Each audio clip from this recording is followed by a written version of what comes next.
There is a sound in the deepest part of the ocean that has no owner. It was captured by accident, picked up by instruments that were listening for something else entirely. The sound was so loud that it triggered sensors across an entire ocean.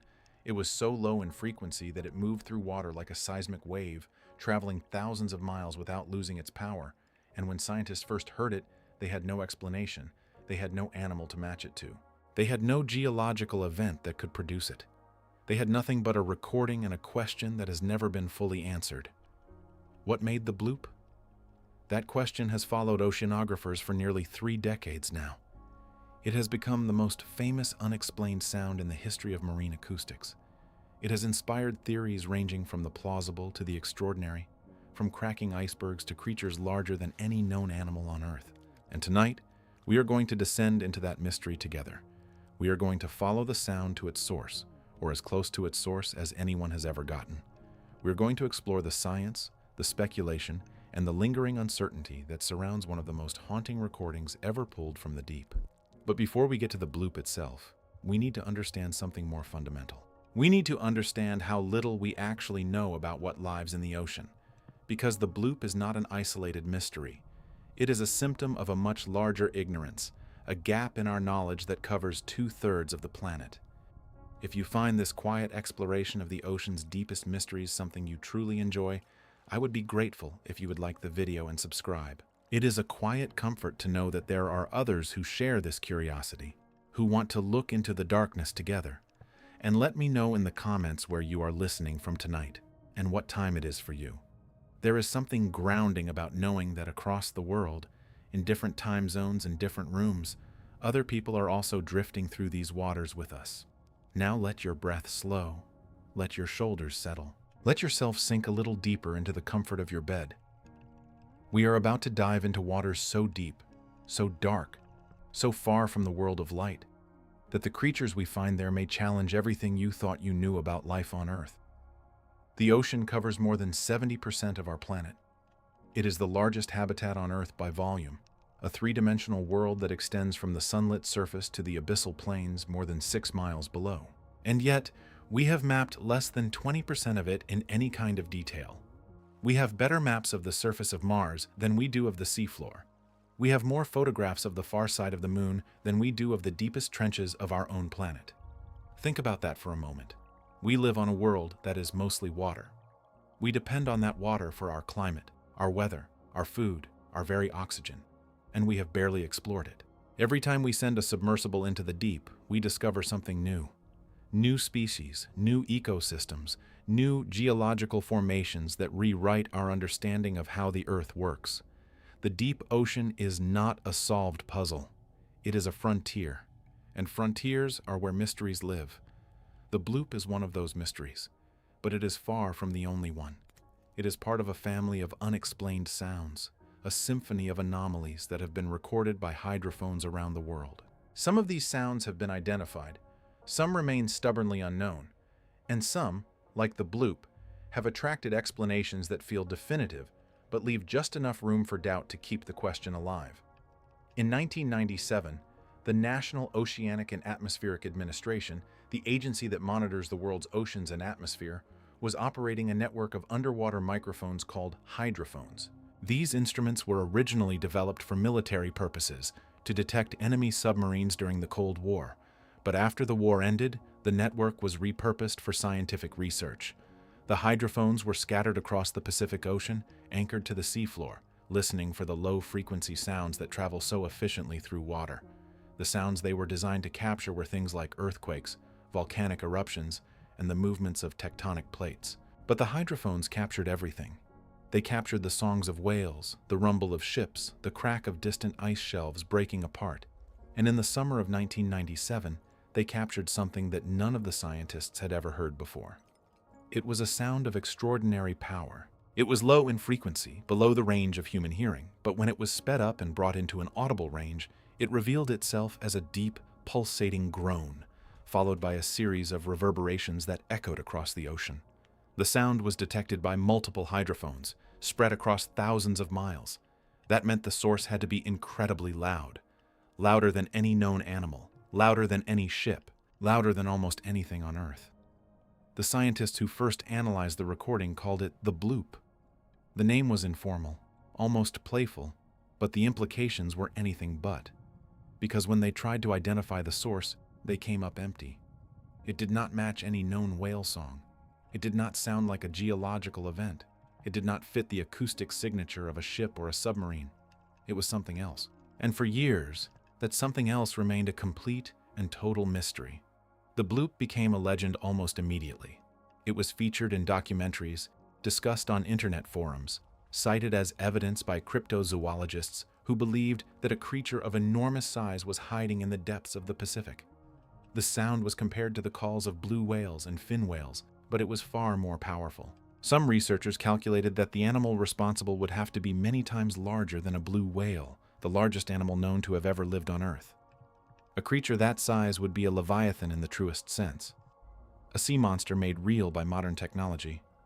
But science is not built on speculation. It is built on evidence. And the evidence for a giant creature was thin. The Bloop was real, but what caused it remained unknown. And so the search for an explanation continued. For years, the Bloop defied categorization. It was too organized to be a geological event. It was too powerful to be a known animal. It was too singular to be a ship or a submarine. It existed in a category of its own, a mystery without a home, and that is exactly the kind of puzzle that science loves to solve. In 2005, a breakthrough seemed to arrive. A team of researchers from NOAA proposed that the Bloop was not a living creature at all. It was ice. Specifically, it was the sound of a massive ice shelf cracking and breaking apart in the Southern Ocean, near Antarctica. The argument was compelling. Ice shelves produce low-frequency sounds when they fracture, and those sounds can travel enormous distances through the ocean. The acoustic signature of an icequake, a seismic event caused by the breaking of ice, matched the Bloop in several important ways. The explanation was accepted by most of the scientific community. The Bloop was solved. It was ice, not a monster. The case was closed. But was it? There are questions that remain, questions that keep the Bloop from being a completely settled matter. Questions that we are going to explore tonight in the quiet darkness of your room as we drift deeper into the mystery. The first question is about location. The Bloop was detected by hydrophones in the Pacific Ocean, near the southern coast of South America. The source was triangulated to a point in the ocean at roughly 50 degrees south latitude, 100 degrees west longitude. That is a remote part of the ocean, far from any major ice shelf. The closest ice shelves are in Antarctica, hundreds of miles to the south. For the Bloop to be caused by an icequake, the sound would have to have traveled an extraordinary distance, which is possible, but it raises questions about why the sound was so clear and so powerful if its source was so far away. The second question is about the sound itself. Icequakes produce a characteristic acoustic signature, a kind of cracking, grinding noise that reflects the complex way that ice fractures under stress. The Bloop, on the other hand, was described by the scientists who first analyzed it as having a characteristic that suggested it was of biological origin. The sound had a structure, a pattern, a kind of organization that seemed more like a call than a crack. It rose in frequency, then fell. It had harmonics. It sounded, in the words of one researcher, like something was calling out. The third question is about timing. The Bloop was recorded in the summer of 1997. It was a singular event. If it was caused by an ice shelf breaking, why was it not repeated? Ice shelves crack and break all the time, especially during the summer months when temperatures rise. And yet, no sound like the Bloop has been recorded since. Not in the same location, not with the same characteristics. The Bloop remains unique. These questions do not disprove the icequake theory. They simply keep the door open. They leave enough room for uncertainty that the Bloop continues to fascinate. And tonight, we are going to walk through that door. We are going to explore the evidence for and against the icequake explanation. We are going to look at the other unexplained sounds of the deep ocean. We are going to examine the creatures that could, in theory, produce such a sound. And we are going to ask the question that every explorer asks when faced with the unknown. What if we are wrong? What if there is something down there that we have not found yet? Something large enough to produce a sound that crosses oceans? Something that has evaded every net, every camera, every submersible we have sent into the deep? Let us take a slow breath together. Feel the air fill your lungs. Feel it leave. Let your body rest. Let your mind become as still as the water at the bottom of the ocean. Because we are about to go to a place where the rules of the surface no longer apply. A place where pressure crushes steel and where light has never reached. A place where, for all we know, something may be listening back. The bloop is a sound, but it is also a symbol. It represents everything we do not know about the ocean. It is a reminder that our maps are incomplete, our knowledge is partial, and our understanding of the deep sea is still in its infancy. Every time we lower a microphone into the abyss, we hear things we cannot explain. Every time we send a camera into the darkness, we see things we have never seen before. The ocean is not a museum of known things. It is a wilderness of unknown things. And somewhere out there, in that wilderness, the source of the bloop remains. Whether it was ice or animal or something else entirely, the sound was real. It happened.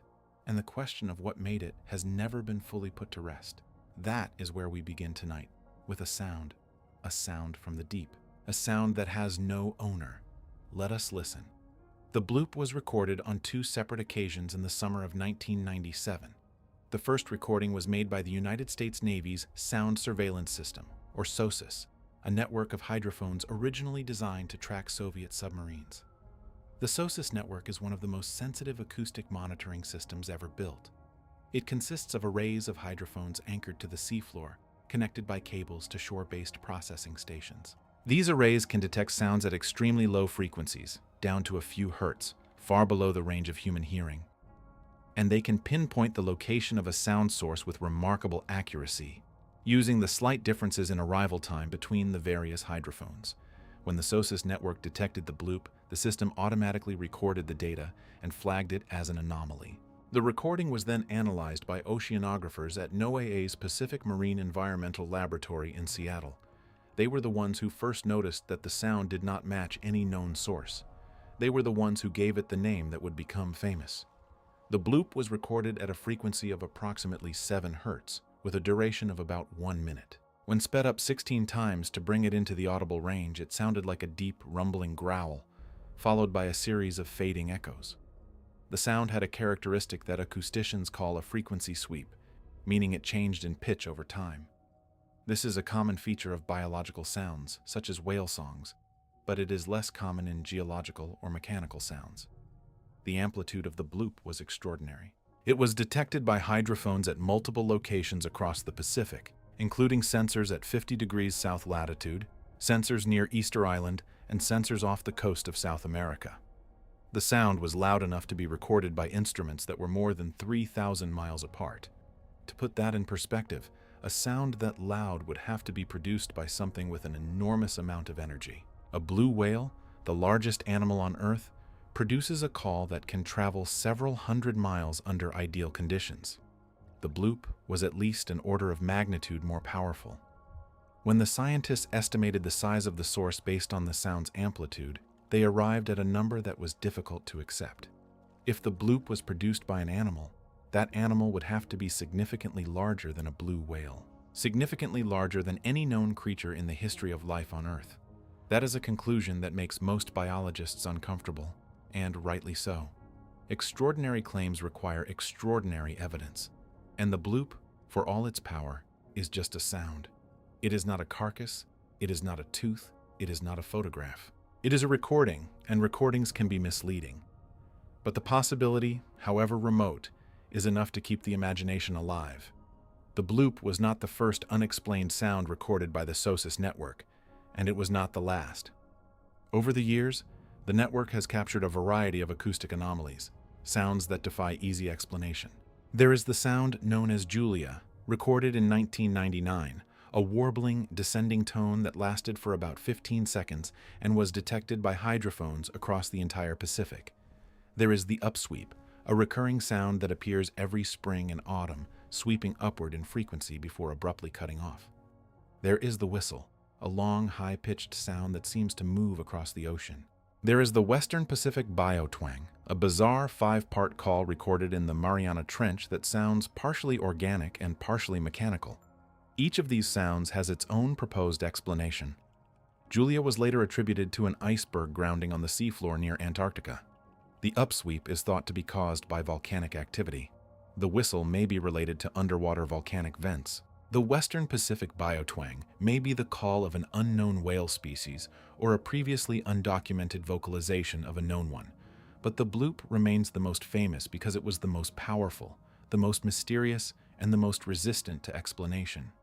Even after the icequake theory was proposed, even after it became the accepted explanation, the bloop never quite lost its aura of uncertainty. There is something about that sound that lingers in the mind, something that makes you want to believe that it came from something alive. And that is what we are going to explore tonight.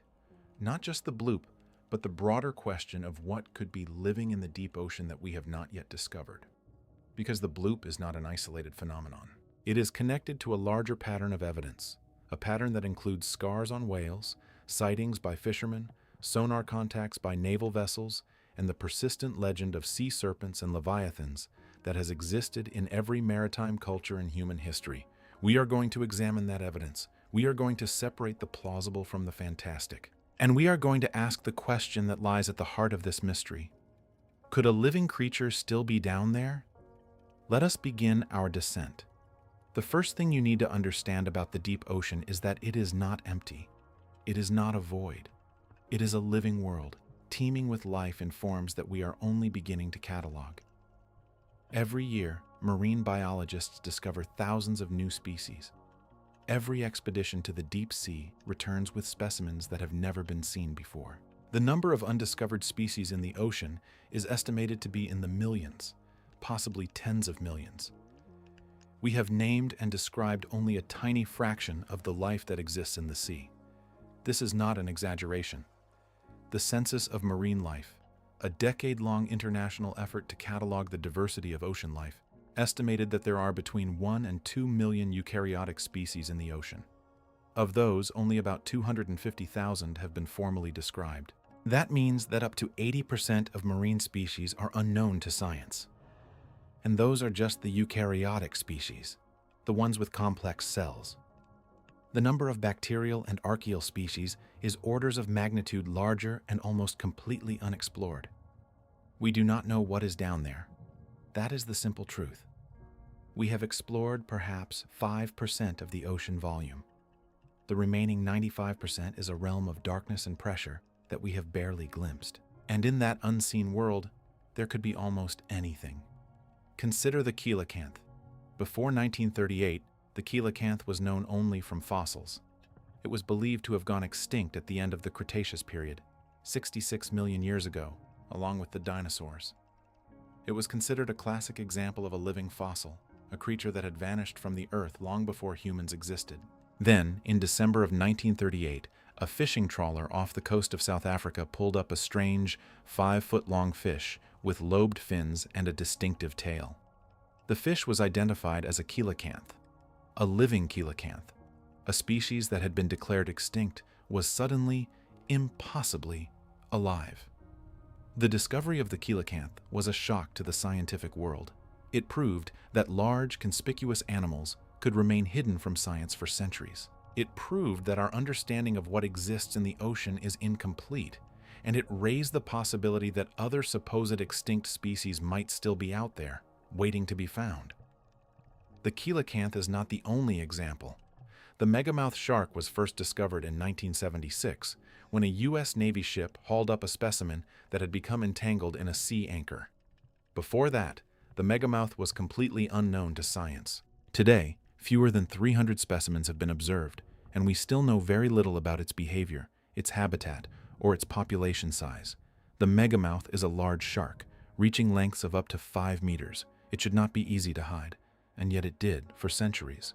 The giant squid was known to science for centuries only from the tentacles found in the stomachs of sperm whales. No living giant squid was ever observed in its natural habitat until 2004, when Japanese researchers finally captured photographs of one in the deep ocean. Before that, the giant squid was a creature of myth and speculation, a legend that had never been seen alive. And even today, after years of effort, we have only a handful of videos and photographs of this magnificent animal in its natural environment.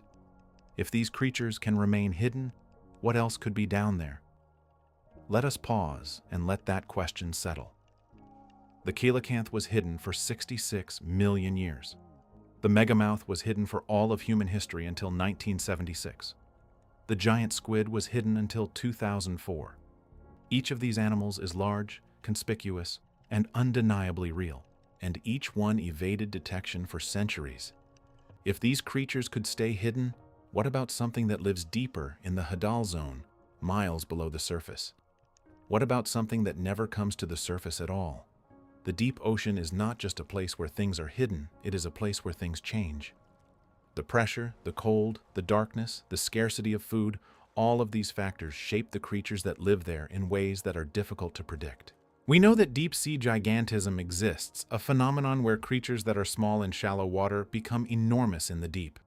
We know that the Greenland shark can live for nearly 400 years, a lifespan that dwarfs almost every other vertebrate on Earth. We know that the colossal squid, a creature that lives in the freezing waters of the Antarctic, may grow to be longer than a school bus and heavier than a small car. The deep ocean is a place of extremes, and the rules that govern life on the surface do not always apply down there. So when we ask whether a creature could be hiding in the deep, large enough to produce the bloop, the answer is not a simple no. The answer is that we do not know. We do not know what lives at the bottom of the ocean. We do not know what could survive there. We do not know what size, what shape, what form life might take in a world of crushing pressure and endless night. That uncertainty is what makes the bloop so compelling. It is not a solved mystery. It is an open question, supported by a recording that has never been fully explained. And tonight, we are going to explore every angle of that question. Take another slow breath. Let your mind drift downward with each exhale, sinking deeper into the quiet of the deep. We are going to leave the surface behind now. We are going to follow the sound into the darkness. The bloop was recorded by a system that was never meant to find monsters. It was designed for war. The sound surveillance system, known by its acronym SOSUS, was a network of underwater listening stations built by the United States Navy during the Cold War. Its purpose was to detect and track Soviet submarines. The technology was advanced for its time, and it remains sensitive today, capable of picking up sounds from thousands of miles away. The principle behind SOSUS is simple. Sound travels through water much faster than it travels through air, and it travels much farther. Low-frequency sound in particular can cross entire ocean basins with relatively little loss of energy. The SOSUS hydrophones were designed to capture these low-frequency sounds, to listen for the distinctive acoustic signatures of submarine engines and propellers. But they did not just hear submarines. They heard everything. When the Cold War ended, the Navy allowed some of the SOSUS data to be used for scientific research. Oceanographers at NOAA's Pacific Marine Environmental Laboratory were given access to the recordings, and they began using them to study natural phenomena. They listened for earthquakes, volcanic eruptions, and the movements of icebergs, and they found the bloop. The bloop was recorded at a frequency of about 7 Hz, which is well below the range of human hearing. To make it audible, scientists had to speed it up by a factor of about 16. When they did, they heard something that sounded like a deep, rumbling growl, followed by a series of fading echoes. The sound lasted for about a minute in total, but the main event was concentrated in the first few seconds. What made the bloop so unusual was its amplitude. The sound was so loud that it saturated the hydrophones that detected it. That means the instruments were overwhelmed by the intensity of the sound. They could not record its true peak because they were not designed to handle something that powerful. The bloop was literally off the scale. When the scientists calculated the source level of the bloop, they estimated that it was produced by something with an acoustic power of several hundred kilowatts. To put that in perspective, a blue whale produces one of the loudest calls of any animal on Earth, yet the bloop was many orders of magnitude more powerful. That is not a small difference. That is a difference that challenges explanation. The logical conclusion, if the bloop was biological, is that the animal responsible would have to be enormous. But here is where the science becomes careful. Sound production in animals does not scale linearly with body size. A larger animal can produce a louder sound, but the relationship is complex and depends on the mechanism of sound production. Whales produce sound using specialized structures in their heads, and those structures can generate sounds that are far more powerful than a simple scaling of body size would suggest. Still, the numbers are difficult to reconcile with any known animal. The bloop was too powerful. If it was a living creature, It would have to be something beyond our experience, something that does not fit into any known category. But the alternative explanation, the icequake theory, has its own problems. Icequakes are real and well documented. When a large ice shelf breaks apart, the cracking and grinding of the ice produces low-frequency sounds that can travel long distances through the ocean. These sounds have been recorded before, and they share some characteristics with the bloop. But the bloop was different in several important ways. First, the bloop had a frequency sweep. It changed in pitch over time. Icequakes tend to produce sounds that are more chaotic, with a broader range of frequencies and less structure. The bloop, in contrast, was organized. It had a distinct pattern. Second, the bloop was detected by multiple hydrophones over a wide area. The triangulation placed its source in the Pacific Ocean at a location that was far from any known ice shelf. The closest ice shelves are in Antarctica, hundreds of miles away. While sound can travel those distances, the signal would have been attenuated and distorted along the way. The bloop was clear and powerful. Third, the bloop was a singular event. It was recorded in the summer of 1997 and has never been heard again. Ice shelves, on the other hand, produce sounds repeatedly as they crack and break. The fact that the bloop has never been repeated is puzzling if it was caused by ice. These points do not disprove the icequake theory, but they leave room for doubt, and doubt is what keeps the mystery alive. There is another aspect of the bloop that is worth considering. The sound was recorded at a time of year when the Southern Ocean was in its winter season. The ice shelves around Antarctica are at their maximum extent during the winter, and they are more likely to crack and break. But the bloop was recorded in the summer, when the ice is at its minimum. That timing is somewhat inconsistent with the icequake explanation, though not impossible. The scientists at NOAA who proposed the icequake theory were careful to note that their explanation was provisional. They did not claim to have definitively solved the mystery. They simply offered the most plausible explanation based on the available evidence. And in science, the most plausible explanation is usually the correct one, even if it is not the most exciting one. But the bloop has always been more than a scientific question. It has captured the public imagination in a way that few acoustic anomalies have. The reason is simple. The bloop sounds like something alive. When you hear it, sped up and brought into the range of human hearing, it does not sound like ice cracking. It sounds like a creature calling out from the depths. It sounds like a voice. That impression is subjective, but it is powerful. And it has fueled decades of speculation about what the bloop might really be. The creature theory has many variations. Some people believe the bloop was produced by a giant squid, a creature that could theoretically reach enormous sizes in the deep ocean. Others believe it was produced by a surviving population of prehistoric marine reptiles, like the plesiosaurs or the mosasaurs. Still others believe it was produced by a completely unknown species, something that has never been seen by human eyes. Each of these theories has its own problems.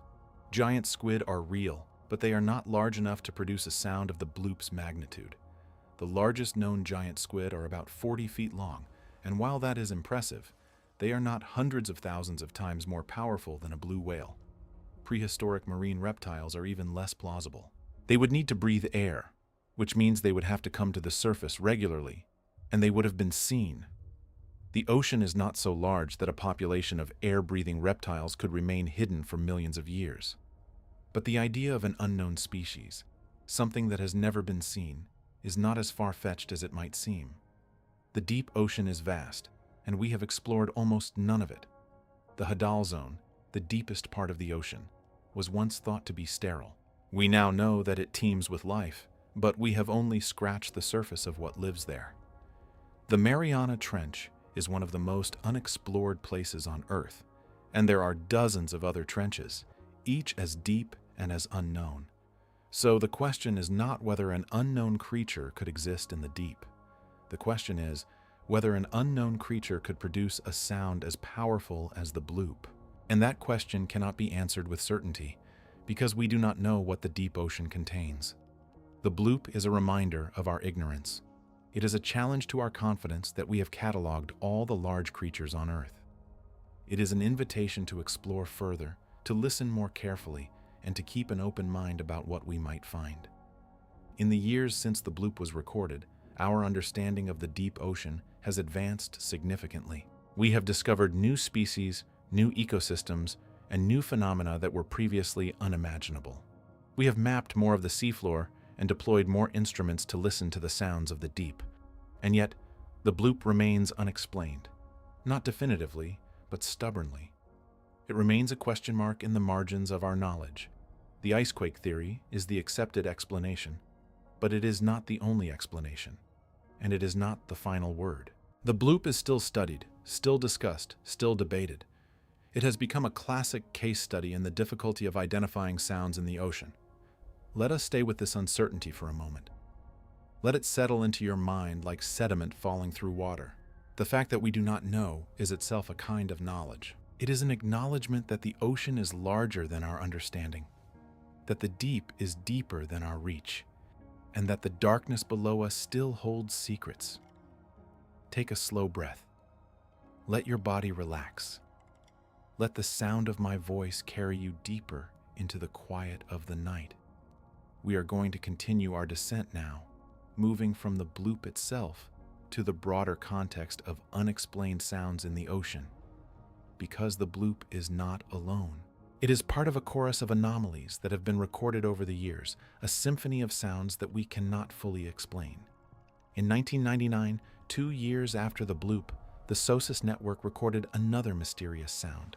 It was called Julia, named after the researcher who first analyzed it. Julia was a warbling, descending tone that lasted for about 15 seconds. It was detected by every hydrophone in the Pacific network, which meant it was incredibly loud. And like the bloop, it defied easy explanation. For a time, Julia was as mysterious as the bloop. Theories ranged from volcanic activity to unknown marine animals. But eventually, scientists traced the sound to an iceberg that had run aground on the seafloor near Antarctica. The iceberg was enormous, and as it scraped against the bottom, it produced a low-frequency sound that traveled across the entire Pacific. The sound was so powerful that it was recorded by hydrophones more than 3,000 miles away. Julia was solved. The explanation was ice, just like the bloop. But the comparison between the two sounds is instructive. Julia had a distinct, coherent pattern that was eventually matched to a known source. The bloop has a pattern that has never been matched. Julia was repeated over several days as the iceberg continued to scrape along the seafloor. The bloop was recorded only twice on separate occasions and has never been heard again. The differences between the two sounds are subtle but important. They suggest that the bloop may not be the same kind of phenomenon as Julia. Icebergs produce a characteristic acoustic signature when they scrape the seafloor, and the bloop does not sound like that. It sounds different. It sounds like something else. There is another sound that is often compared to the bloop. It is called the upsweep, and it is one of the most persistent, unexplained sounds in the ocean. The upsweep was first detected in 1991, and it has been recorded every year since. It occurs in the spring and autumn, and it consists of a long, sweeping tone that rises in frequency before abruptly cutting off. The sound is produced by an unknown source somewhere in the Pacific Ocean near the equator. The upsweep has been studied extensively. Scientists have proposed that it is caused by volcanic activity, possibly from a submerged volcano that releases gases in a rhythmic pattern. But the exact source has never been identified. The upsweep remains one of the many sounds that we hear in the ocean, but cannot explain. The whistle is another. It was recorded in the Pacific Ocean in 1997, the same year as the bloop. It is a high-pitched, continuous sound that seems to move across the ocean. The source of the whistle has never been identified. It may be related to underwater volcanic vents, or it may be caused by something else entirely. And then there is the Western Pacific bio-twang, a sound discovered in 2014 and 2015 by researchers using deep-diving floats in the Mariana Trench. The bio-twang is a bizarre 5-part call that lasts for about 3.5 seconds. It starts with a deep, low-frequency groan, then transitions into a high-pitched metallic twang that sounds almost mechanical. The sound does not match any known whale call, and it does not sound like any geological event. It is complex, repetitive, and seems to have a purpose. The leading theory for the bio-twang is that it is produced by an unknown species of whale, possibly a type of minke whale that has developed a unique vocalization, but no one has ever seen a whale making this sound. The bio-twang remains a mystery, a voice from the deepest part of the ocean that we cannot identify. These sounds, the bloop, Julia, the upsweep, the whistle, the bio-twang, they form a catalog of the unknown. Each one is a reminder that the ocean is not silent. It is filled with sounds, many of which we do not understand. And these sounds are coming from places we cannot see. Let us pause and listen to the silence of your room. Let it contrast with the cacophony of the deep ocean. The sounds that travel through the abyss are not like the sounds we hear on the surface. They are low, deep, and powerful. They move through water that is cold and dense, and they carry for thousands of miles. They are the voices of a world that exists beneath our world, a world that we are only beginning to hear. Take another breath. Let your thoughts drift with the currents. We are going to descend deeper now, from the world of sound to the world of scars. Because the bloop is not the only evidence that something large may be living in the deep, there is another kind of evidence written on the bodies of the largest predators in the ocean. Sperm whales carry scars. Not the kind of scars you might expect from battles with other whales or from encounters with ships. These are different. They are circular, raised patterns of tissue, often the size of dinner plates. They are arranged in a pattern that suggests they were made by something with suction cups, something with hooks or teeth arranged in a circular configuration. These scars are the calling cards of giant squid. For decades, the only evidence we had that giant squid existed was the scars on sperm whales, along with the occasional tentacle found in a whale's stomach. The scars told a story of violent encounters in the deep, battles between two of the largest animals on Earth, fought in absolute darkness at depths where no human had ever gone. The sperm whale is one of the deepest diving mammals on Earth. It can descend to depths of over 3,000 feet in search of its prey, holding its breath for up to 90 minutes. Its primary food source is squid, and it is willing to fight for its meal. The scars on its skin are proof of those fights. The suction cup marks on a sperm whale's skin are the exact size and shape of the suckers on a giant squid's tentacles. The circular scars are made by the serrated rings that line the suckers, rings that are lined with tiny, razor-sharp teeth. When a giant squid grabs hold of a sperm whale, those teeth dig into the whale's skin, leaving permanent marks. Some sperm whales are covered in these scars. They are the veterans of the deep, the survivors of countless battles. Each scar tells a story of a struggle in the darkness, a fight between predator and prey that took place miles below the surface. The giant squid is real. We have known that for centuries, but we have only recently begun to understand it. And what we have learned is that these creatures are far more common and far more mysterious than we ever imagined. The giant squid lives at depths of between 1,000 and 3,000 feet in the twilight zone of the ocean, where sunlight fades to darkness. It is a predator of enormous size, reaching lengths of up to 40 feet. Its eyes are among the largest in the animal kingdom, the size of dinner plates, evolved to detect the faintest traces of light in the deep. It has 8 arms covered in suction cups and 2 longer tentacles that it uses to capture its prey. The giant squid is a creature of myth made real. For centuries, it was the kraken, a sea monster that could drag entire ships to the bottom of the ocean. The legend was exaggerated, but not entirely false. The giant squid is real, and it is powerful. But is it powerful enough to produce the bloop? The answer is almost certainly no. The giant squid, for all its size, is not built for sound production. Squid do not have vocal cords or any specialized sound-producing organs. They are silent hunters.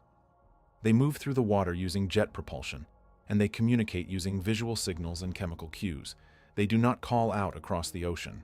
But there is another squid, one that is even larger and even more mysterious. The colossal squid.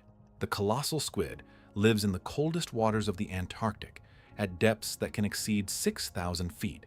It is shorter than the giant squid, but it is far heavier. The largest known specimen of colossal squid weighed nearly 1,100 pounds.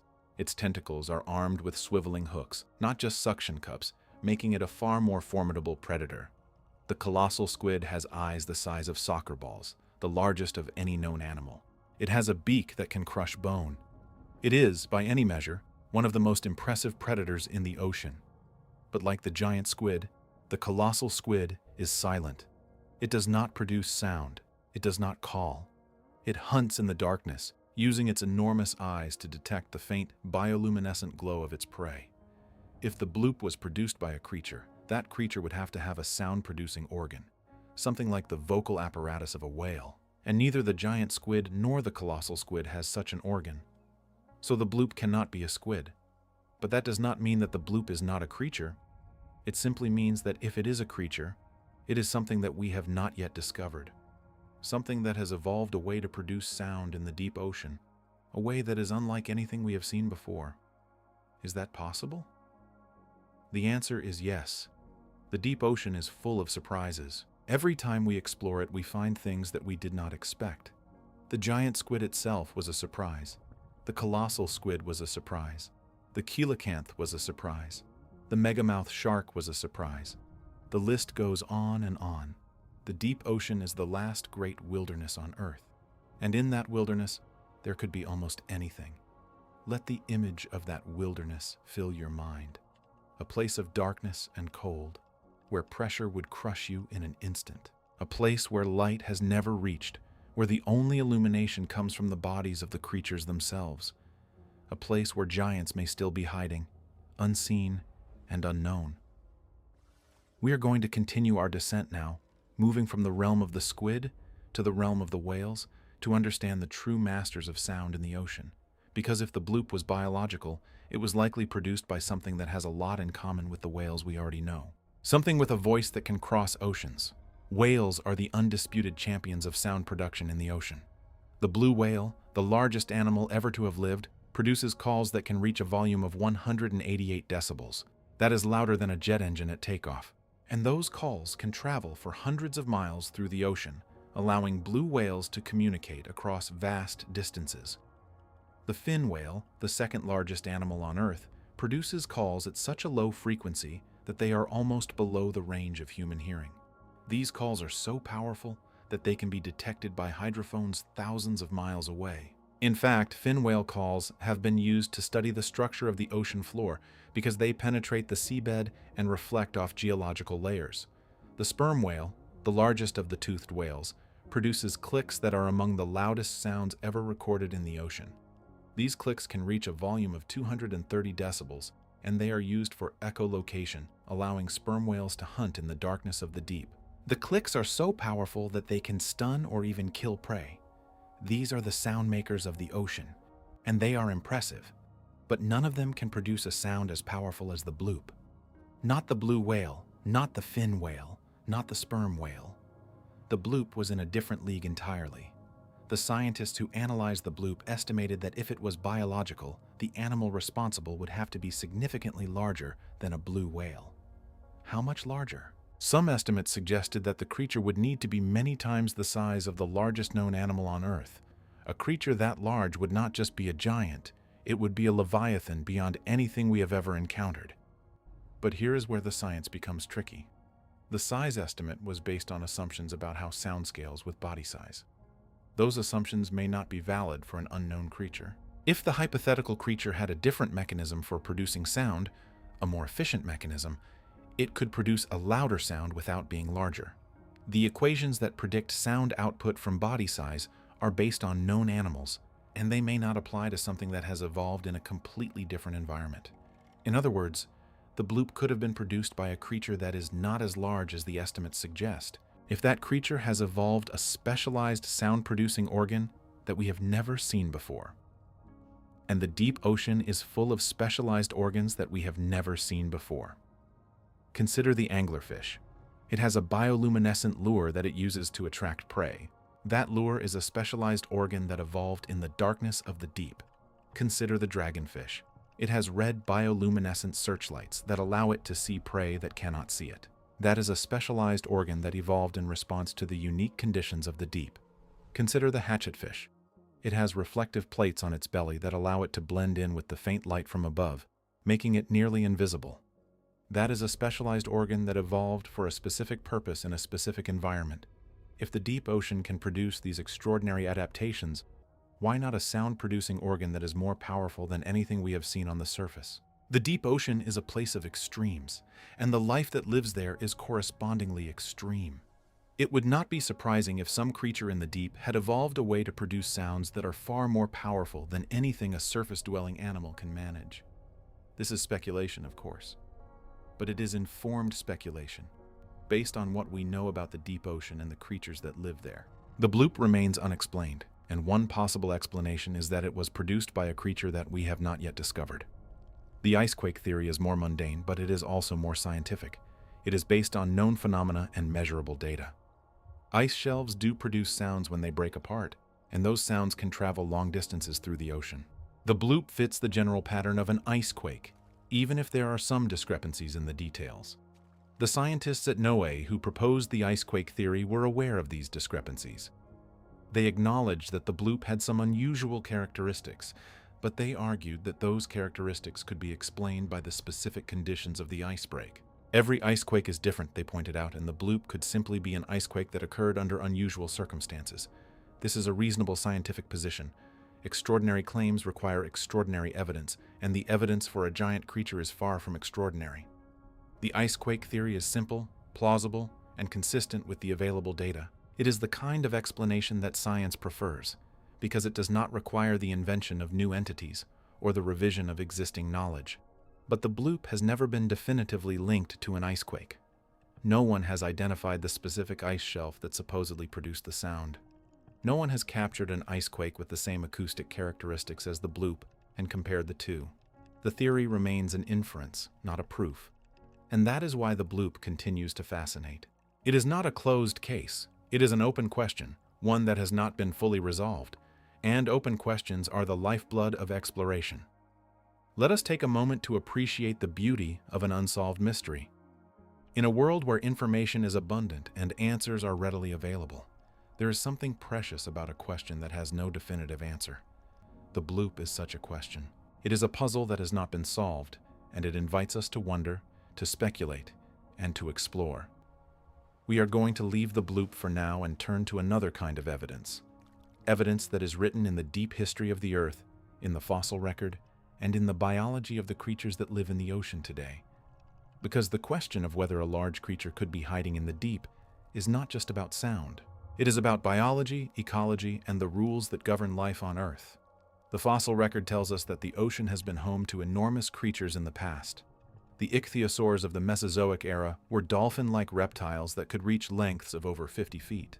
The plesiosaurs were long-necked predators that dominated the seas for millions of years. The mosasaurs were giant marine lizards that could grow to be over 60 feet long. And the megalodon, the giant shark that lived from the Miocene to the Pliocene epochs, was one of the largest and most powerful predators ever to exist. These creatures are extinct. We know this because their fossils are found in geological layers that are millions of years old, and they do not appear in more recent layers. They vanished from the Earth long before humans existed, and they have never been seen alive. But the ocean is vast, and the fossil record is incomplete. It is possible, though unlikely, that a population of one of these ancient creatures survived in a remote part of the ocean, hidden from human observation. This is the premise of many cryptozoological claims, from the Loch Ness Monster to the sea serpents of the North Atlantic. The problem with these claims is that they ignore the practical realities of biology. A population of large air-breathing animals would need to breathe regularly, which means they would need to come to the surface frequently. They would be seen, they would be photographed, they would be caught in fishing nets. And none of these things have happened. The ocean is not so large that a population of air-breathing reptiles could remain hidden for centuries. The surface of the ocean is crossed by ships every day. The waters are patrolled by aircraft and monitored by satellites. If there were a population of large, air-breathing animals in the ocean, we would have seen them. But what about creatures that do not need to breathe air? What about creatures that live their entire lives in the deep, never coming to the surface?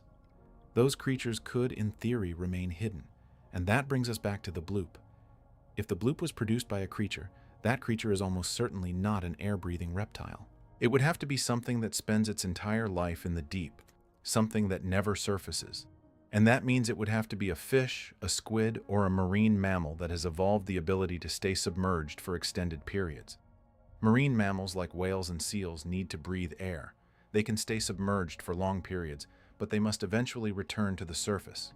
Even the sperm whale, which can dive for up to 90 minutes, must breathe between dives. A creature that spent its entire life in the deep would not be a marine mammal. Fish do not need to breathe air, but they are limited in size by the physics of the deep ocean. The pressure at depth is immense, and it places constraints on the size and structure of living organisms. The Hadal Zone, the deepest part of the ocean, is home to fish, but they are small and gelatinous. The Mariana snailfish, the deepest living fish ever discovered, is only about 11 inches long. It has a translucent body and a delicate structure that is perfectly adapted to the pressure of the deep. A fish the size of a whale would not be able to survive at those depths.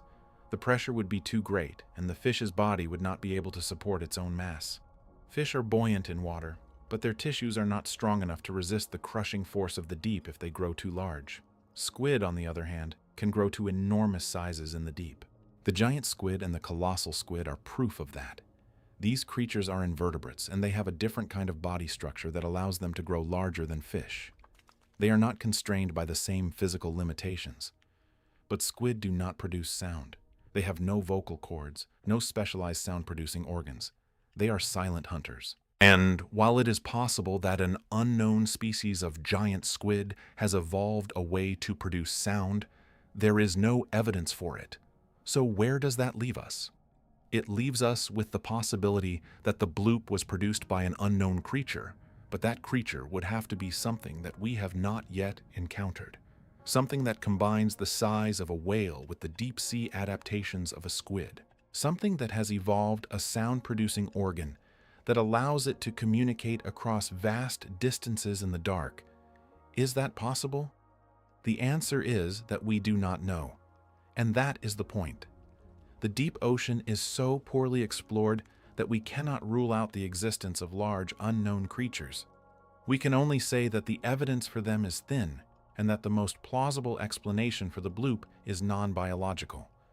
But the absence of evidence is not evidence of absence. The fact that we have not found a creature that could produce the bloop does not mean that such a creature does not exist.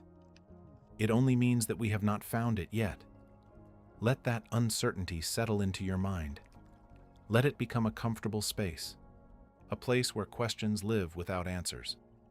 The bloop is a mystery, and not all mysteries need to be solved. Some mysteries are worth keeping because they remind us that the world is larger than our knowledge. Take a slow breath. Let your thoughts drift like sediment on a slow current. We are going to descend deeper now, into the realm of the sperm whale, to understand the scars that tell a different story, and to explore the possibility that the deep ocean holds creatures that we have only glimpsed. The sperm whale is the deepest diving mammal on Earth. It can descend to depths of over 3,000 feet, and there is evidence that it can go even deeper. Some sperm whales have been found tangled in submarine cables at depths of over 7,000 feet, suggesting that they can reach the very edge of the abyss.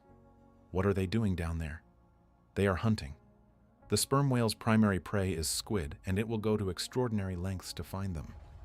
The sperm whale has evolved a sophisticated echolocation system that allows it to track prey in the darkness of the deep. It produces a series of clicks that bounce off objects and return as echoes, giving the whale a detailed acoustic picture of its surroundings. The battles between sperm whales and giant squid are legendary. They are fought in absolute darkness, at pressures that would kill a human instantly. The sperm whale uses its powerful jaws to grab the squid, while the squid uses its tentacles and hooks to fight back. The scars on the whale's skin are the evidence of these battles.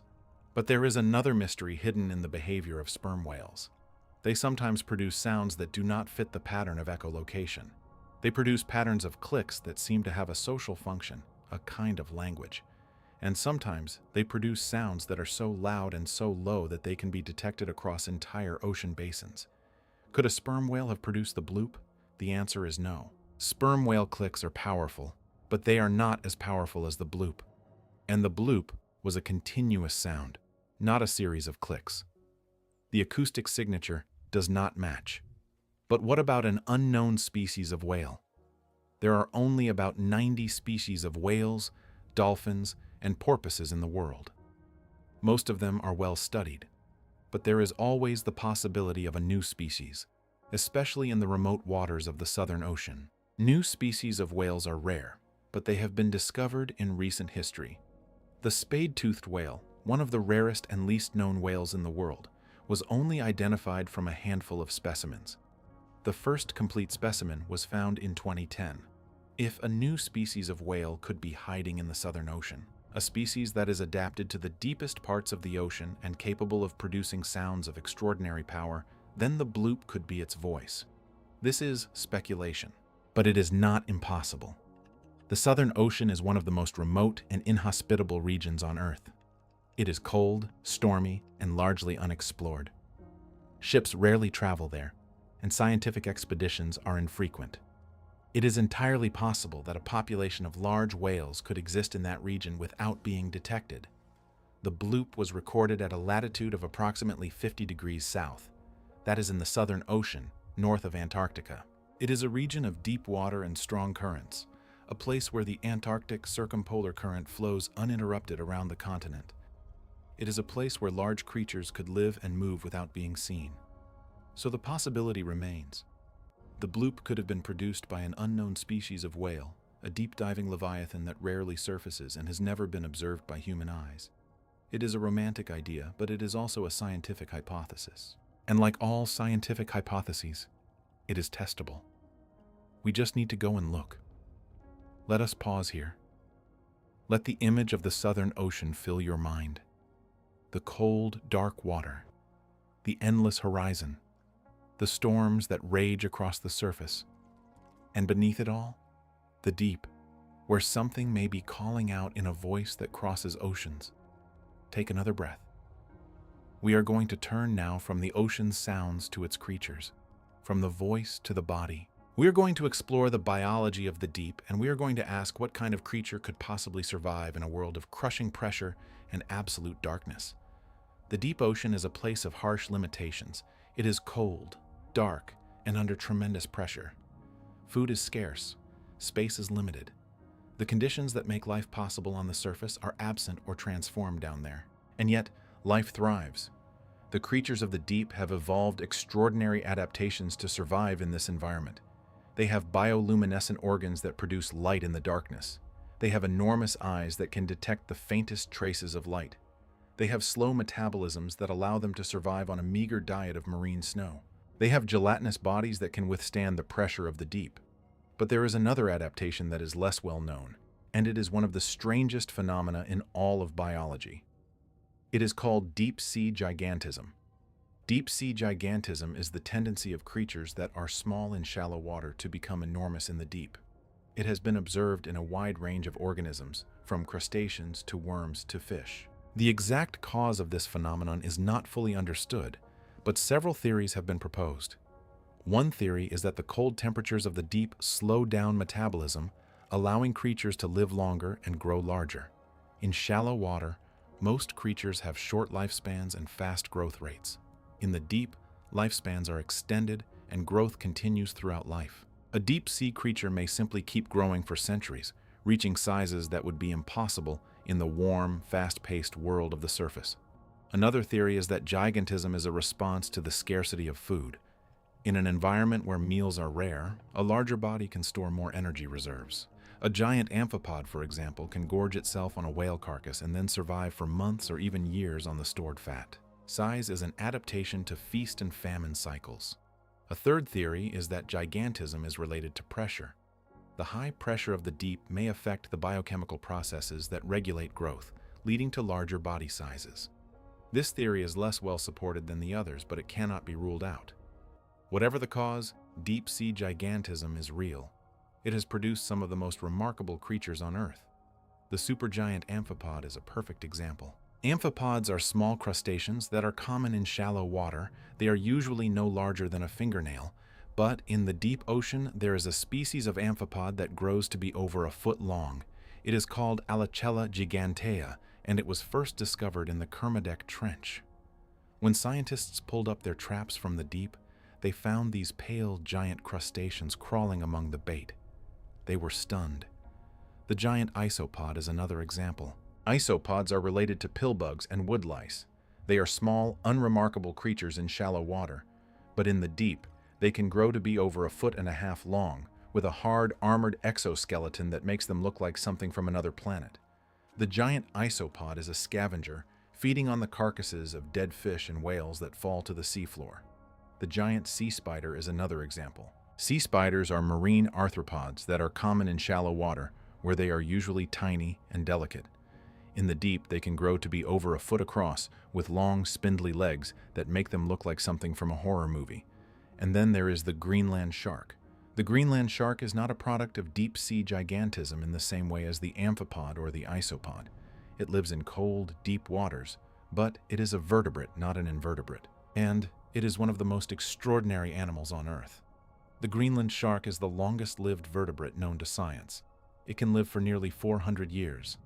That means a Greenland shark that is alive today could have been born in the early 17th century, before the Pilgrims landed at Plymouth Rock. It could have been swimming in the cold, dark waters of the North Atlantic for centuries, growing slowly, moving slowly, living at a pace that is almost geological.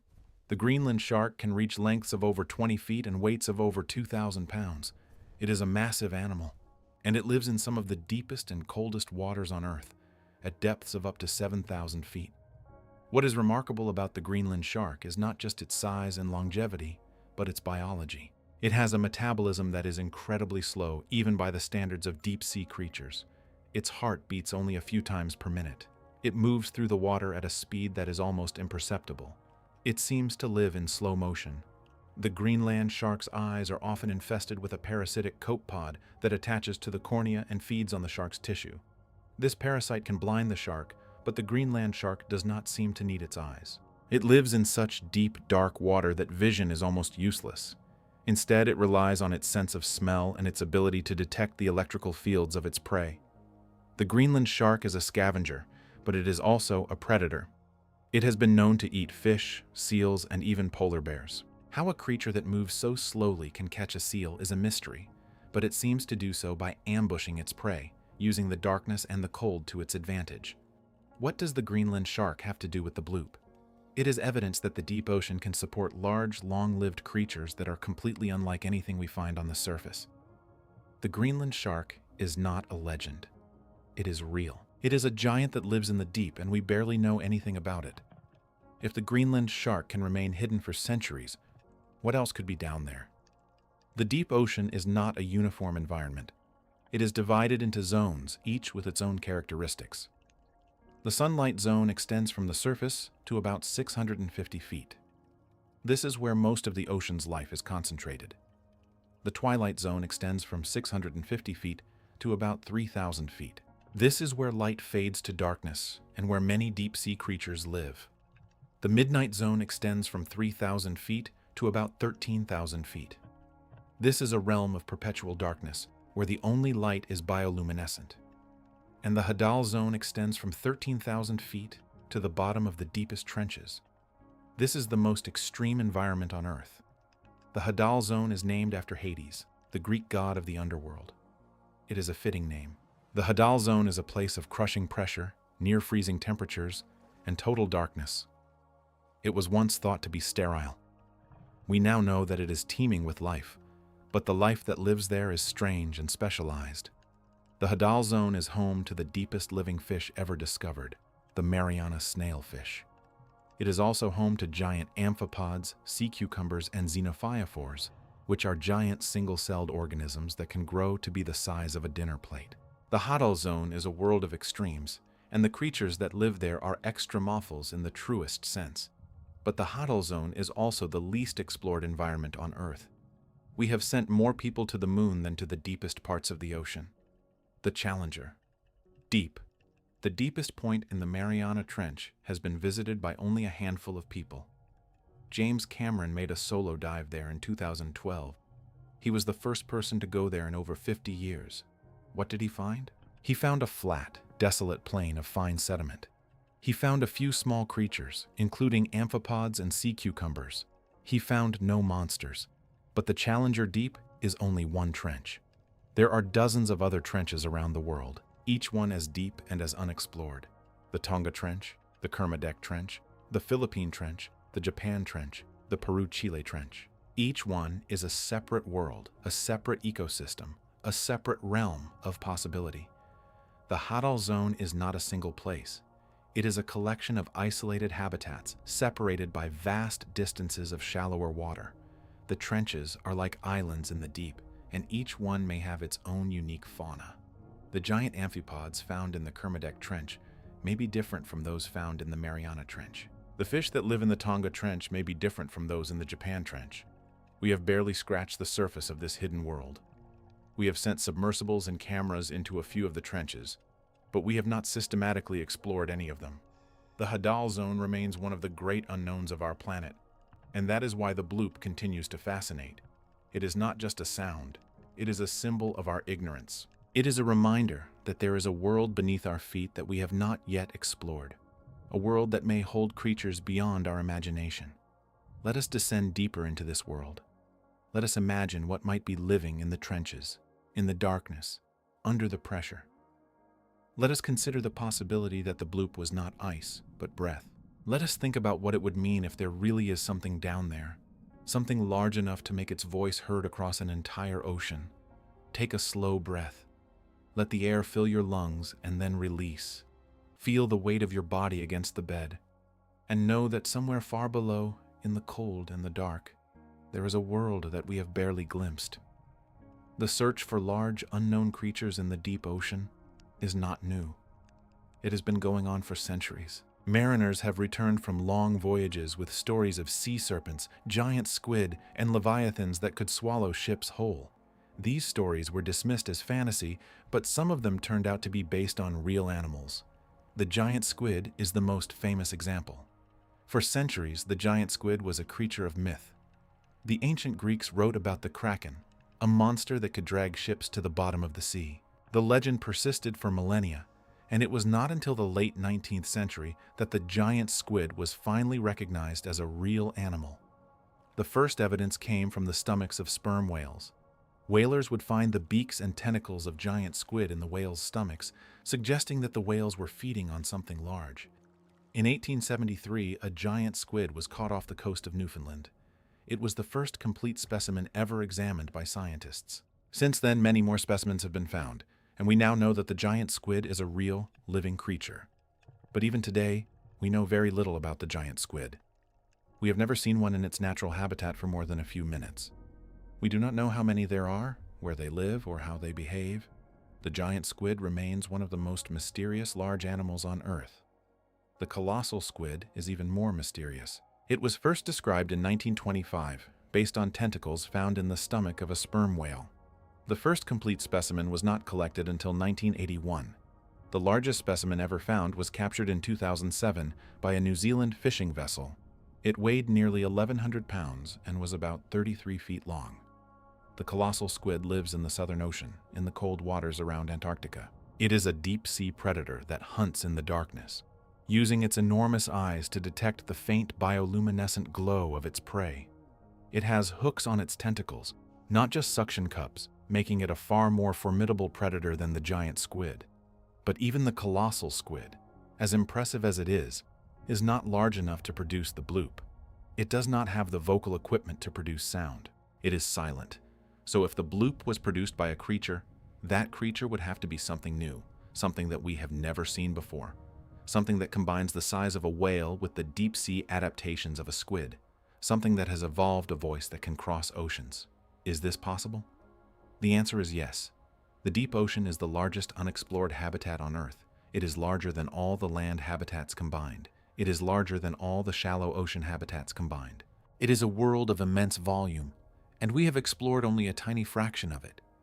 In that unexplored volume, there could be almost anything. New species are discovered every year. Some of them are large. Some of them are surprising. In 2022, scientists discovered a new species of giant isopod that was over a foot long.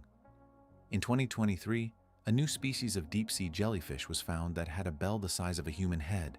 In 2024, a new species of anglerfish was discovered that had a bioluminescent lure that was unlike anything seen before. These are not small discoveries. They are large, conspicuous animals that had been hiding in plain sight, in the unexplored darkness of the deep. If these animals can remain hidden, what else could be down there? The answer is that we do not know, and that is the most honest answer we can give. The deep ocean is a mystery, and the bloop is one of its most intriguing clues. Let us hold on to this uncertainty. Let it comfort you, the way darkness comforts a child who has learned that there is nothing to fear in the shadows. The deep ocean is not a place of monsters. It is a place of wonder. And the bloop is not a warning. It is an invitation. We are going to continue our journey now, moving from the general question of deep-sea gigantism to a specific case study. We are going to look at one of the most remarkable deep-sea predators ever discovered, a creature that challenges our understanding of what is possible in the deep. And we are going to ask whether this creature, or something like it, could be the source of the bloop. But first, let us rest. Let the gentle rhythm of the words carry you deeper into relaxation. There is no rush. The deep ocean has been waiting for billions of years. It can wait a little longer. The sperm whale is a living record of battles fought in the deep. Every scar on its body tells a story. And those stories, when pieced together, paint a picture of a world that is far more violent and far more mysterious than anything we could have imagined. When whalers first began hunting sperm whales on an industrial scale in the 18th and 19th centuries, they noticed something peculiar. Many of the whales they caught were covered in strange, circular scars. The scars were most common on the head and the front of the body, which suggested that the whale had been facing its attacker. The scars were the size of dinner plates, sometimes larger, and they were arranged in patterns that looked like the imprint of something with suction cups.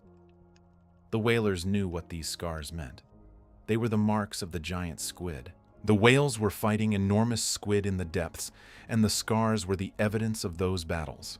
For centuries, the giant squid was a creature of legend. The whalers knew it was real because they saw the scars, and because they found the remains of squid in the stomachs of the whales they caught. But they never saw a living giant squid. The creature remained hidden, fighting its battles in the darkness, miles below the surface.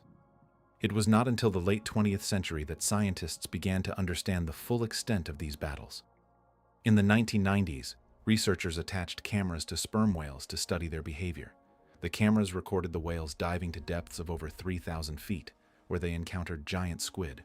The footage was brief and grainy, but it confirmed what the scars had been telling us for centuries. The battles were real. The sperm whale hunts by echolocation.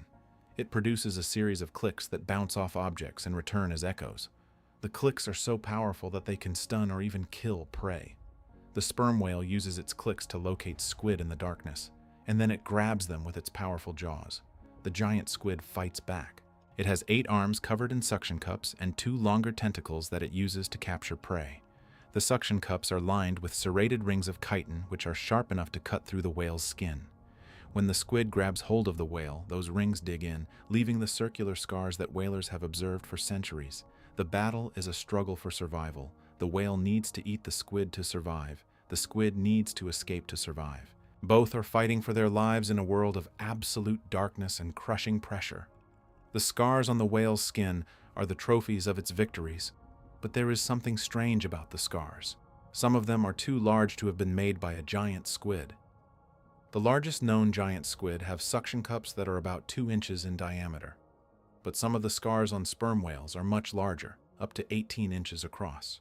Those scars suggest that there are squid in the deep ocean that are far larger than anything we have ever captured. This is the mystery of the colossal squid. The colossal squid is larger and heavier than the giant squid, and its suction cups are armed with swiveling hooks. But even the colossal squid does not have suction cups large enough to leave 18-inch scars. Something else is down there. Something that we have not yet found. The scars on sperm whales are one of the most tantalizing pieces of evidence for the existence of unknown creatures in the deep. They are not proof, but they are a clue. They suggest that there are predators in the ocean that are larger than anything we have cataloged. Predators that are capable of leaving marks on the largest toothed whale on Earth. What could make these scars? One possibility is that they are made by a species of squid that is even larger than the colossal squid. A true giant that has never been captured or photographed. The existence of such a creature is not impossible. The deep ocean is vast, and we have barely explored it. A population of giant squid could exist in the depths of the Southern Ocean, far from human observation. Another possibility is that the scars are not from squid at all. They could be from a completely different kind of creature, something that has not yet been identified. The scars are circular, but they are not perfectly round.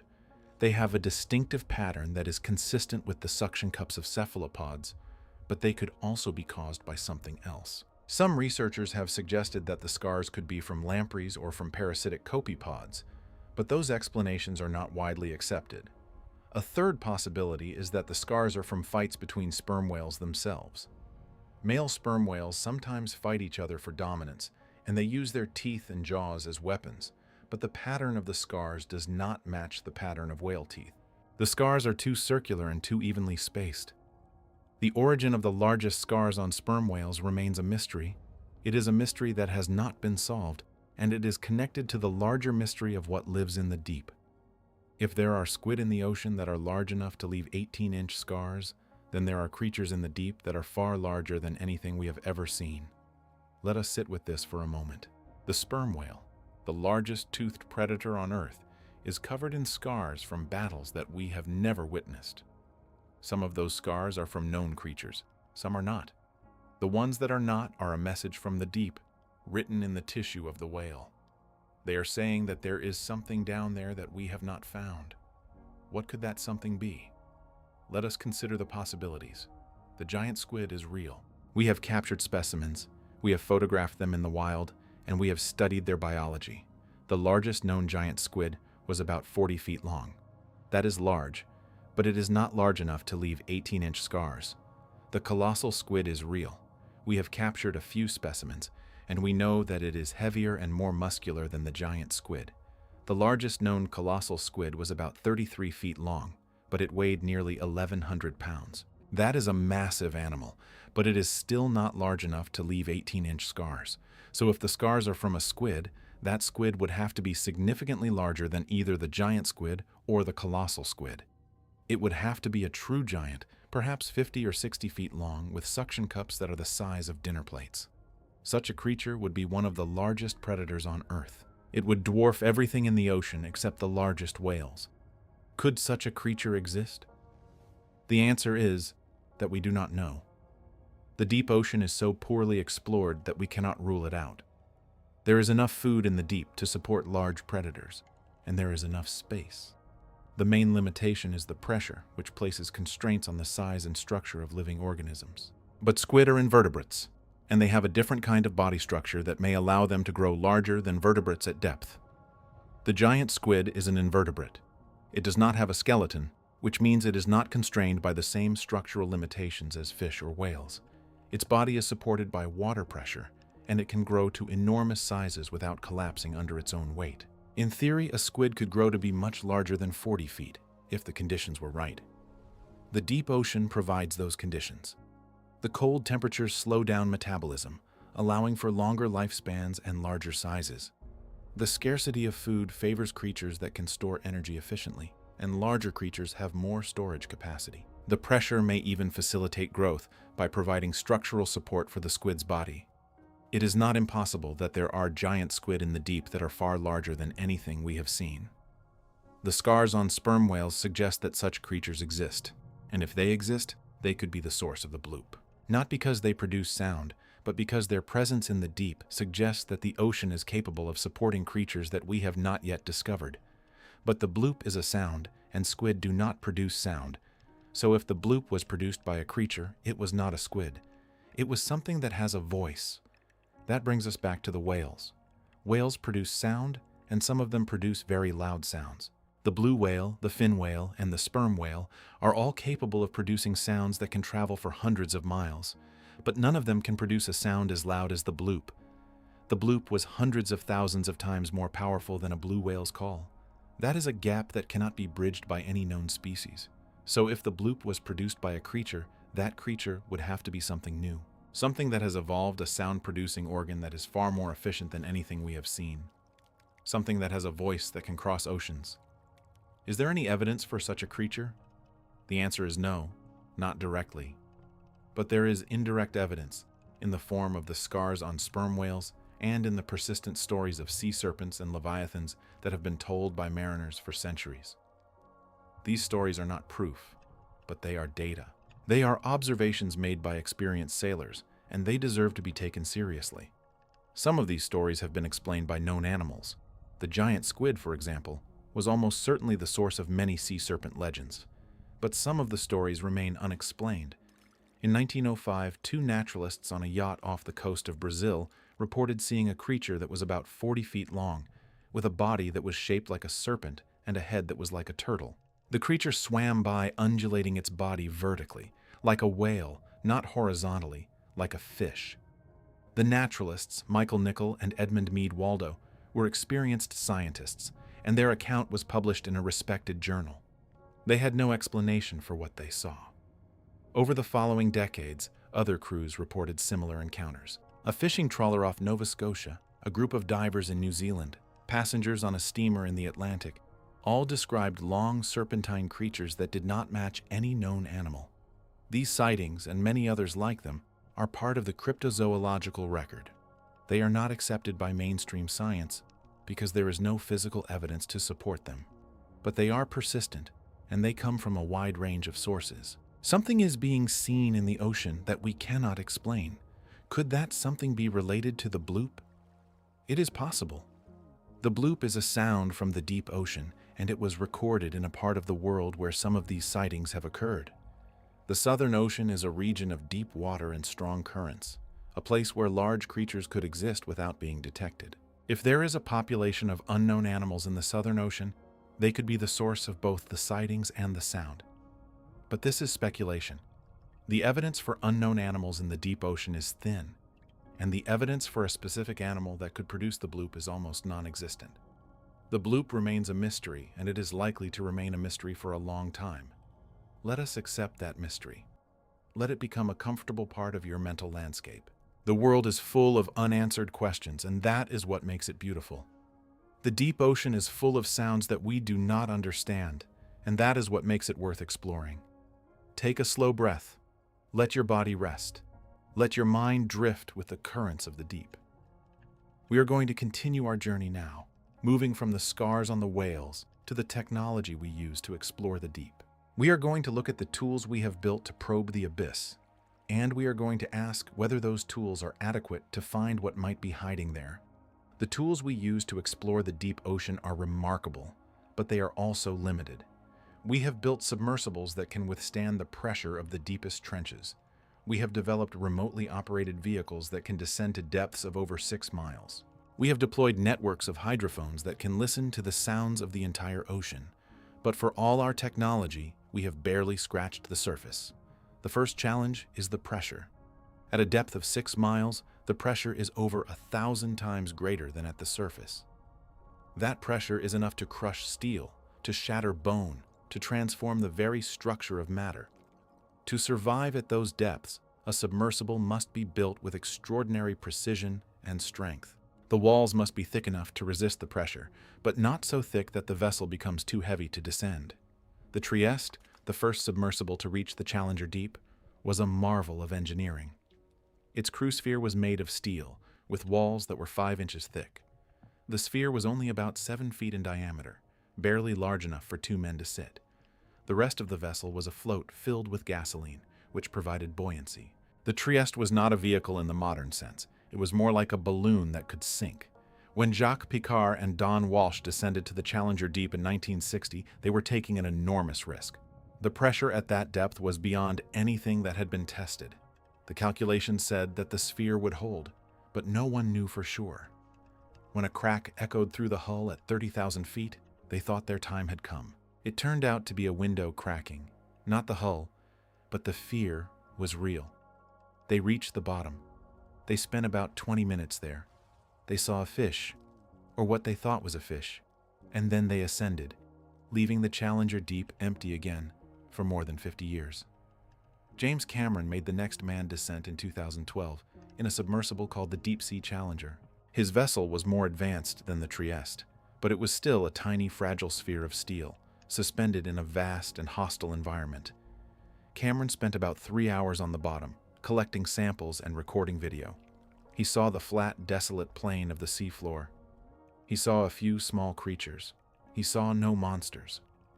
The fact that 2 manned descents to the deepest point on Earth saw nothing extraordinary does not prove that there is nothing extraordinary to be found. The Challenger Deep is a single point, a tiny spot on the vast map of the ocean floor. The Mariana Trench is over 1,500 miles long, The Tonga Trench is over 800 miles long. The Kermadec Trench is over 600 miles long. There are dozens of other trenches around the world, each one a separate world of potential discovery. We have explored almost none of them. We have sent submersibles to a few places, but we have not systematically explored any trench. We have not mapped most of the seafloor in any detail. We have not deployed long-term monitoring instruments in most of the deep ocean. Our knowledge of the deep is based on a few thousand dives, scattered across a volume of water that is over 1 billion cubic miles. The statistical probability of finding a large, unknown creature in the deep ocean is low, but it is not zero. The ocean is big enough, and our exploration has been limited enough that such a discovery is possible. The coelacanth was discovered in 1938 after being declared extinct for 66 million years. The megamouth shark was discovered in 1976 after being completely unknown to science. The giant squid was first photographed in its natural habitat in 2004 after centuries of speculation. Each of these discoveries was a surprise. Each one changed our understanding of the ocean. Each one came from a place that we thought we knew. The deep ocean is not a known quantity, it is a frontier, and frontiers are where discoveries happen. The technology for exploring the deep has advanced rapidly in recent years. We now have autonomous underwater vehicles that can map the seafloor in high resolution. We have remotely operated vehicles that can collect samples from the deepest trenches.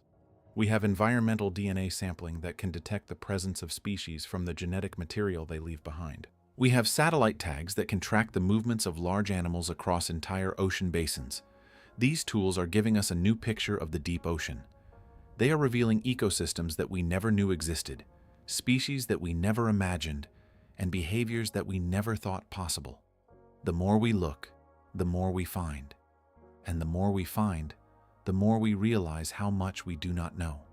The bloop is a part of this picture. It is a signal from the deep, a clue that there is something down there that we have not yet identified. Whether it is ice or animal or something else entirely, the bloop is a reminder that the ocean is not silent. It is full of voices, and some of those voices are still unknown. Let us pause and consider the hydrophone network that detected the bloop. The SOSUS network was built for military purposes, but it has become one of the most important tools for oceanographic research. The hydrophones are scattered across the ocean floor, anchored in place, listening for sounds from thousands of miles away. They have recorded earthquakes, volcanic eruptions, icebergs, and the songs of whales. They have recorded the bloop, Julia, the upsweep, the whistle, and the Western Pacific biotwang. These recordings are a treasure trove of information. They tell us about the geology of the ocean floor, the behavior of marine animals, and the dynamics of the Earth's crust. They also tell us that there are sounds in the ocean that we cannot explain. The fact that we cannot explain these sounds is not a failure of science.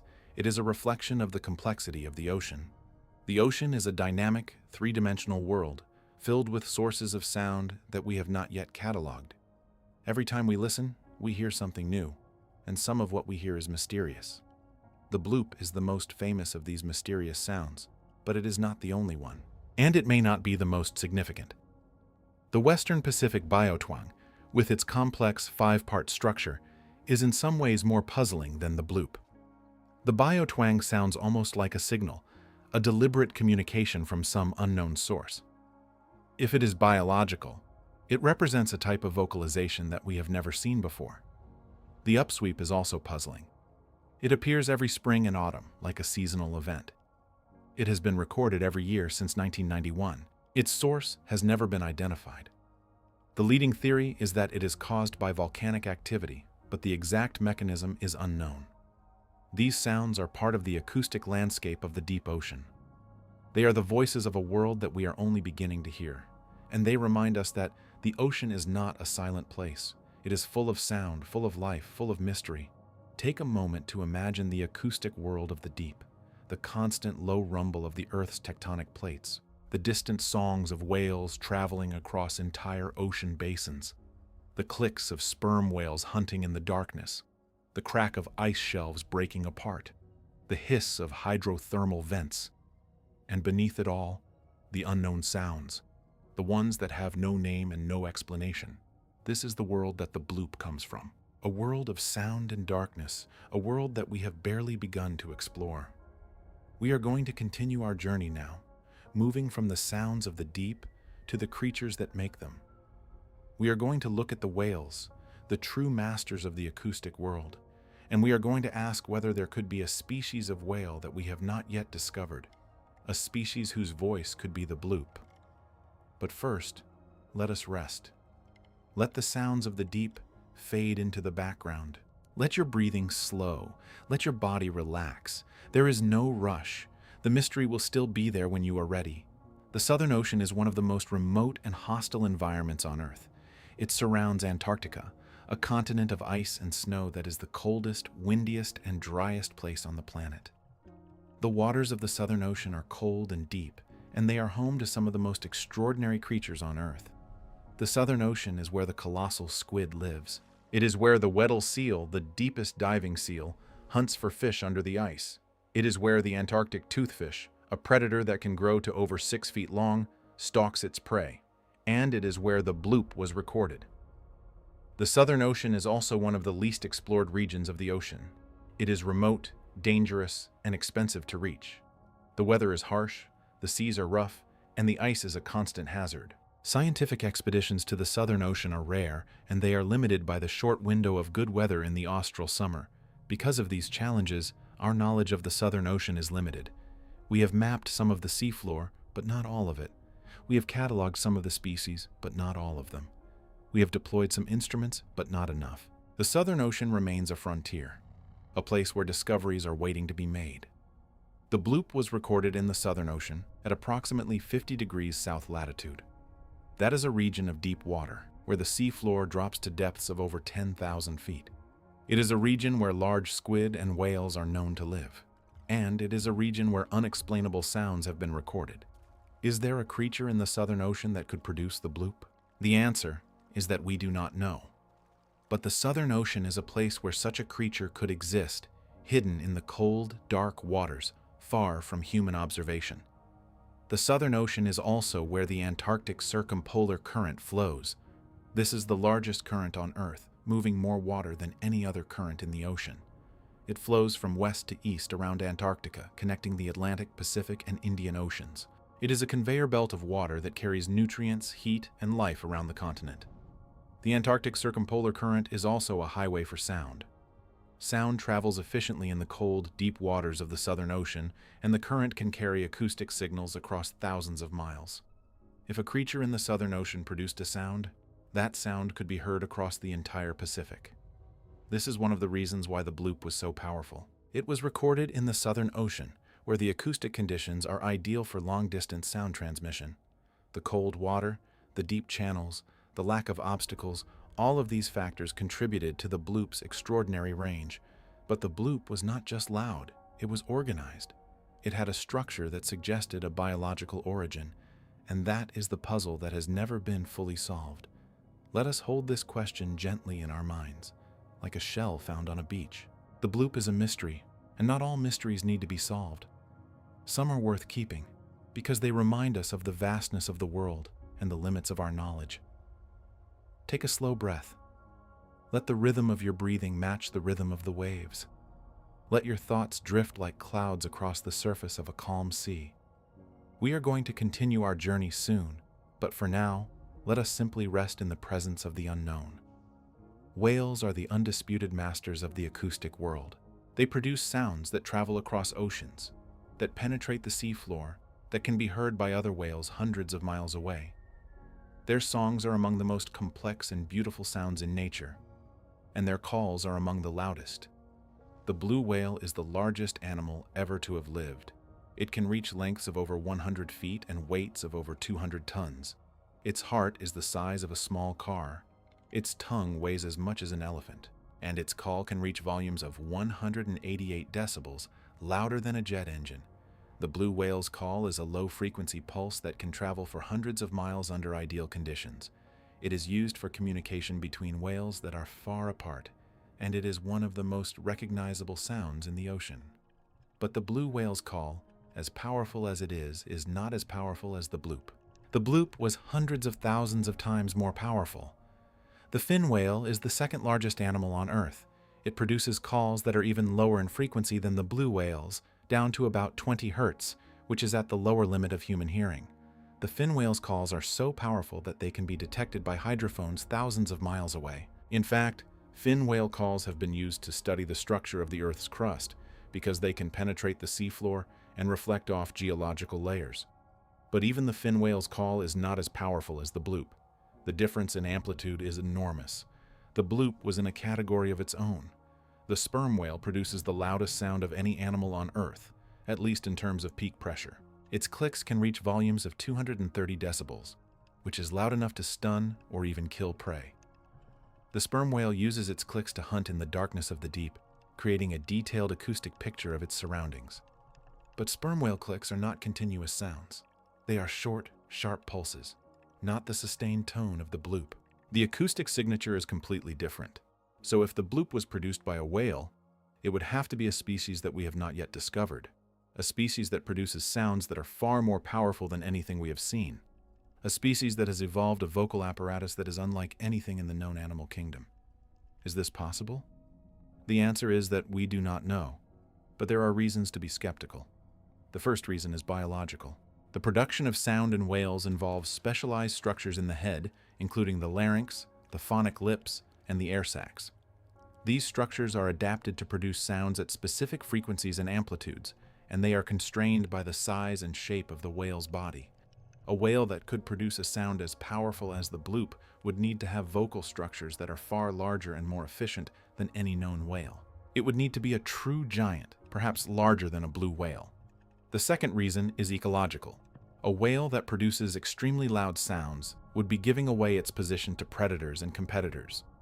In the open ocean, where there is no place to hide, being loud is a risk. Whales have evolved to balance the need for communication with the need for stealth.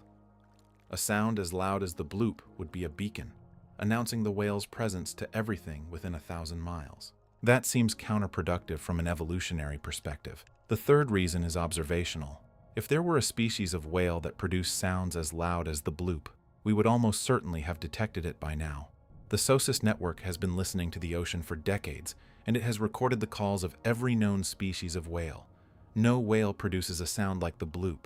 If there were an unknown species, its calls would have been detected by the hydrophones, even if the species itself had never been seen. But here is where the argument becomes interesting.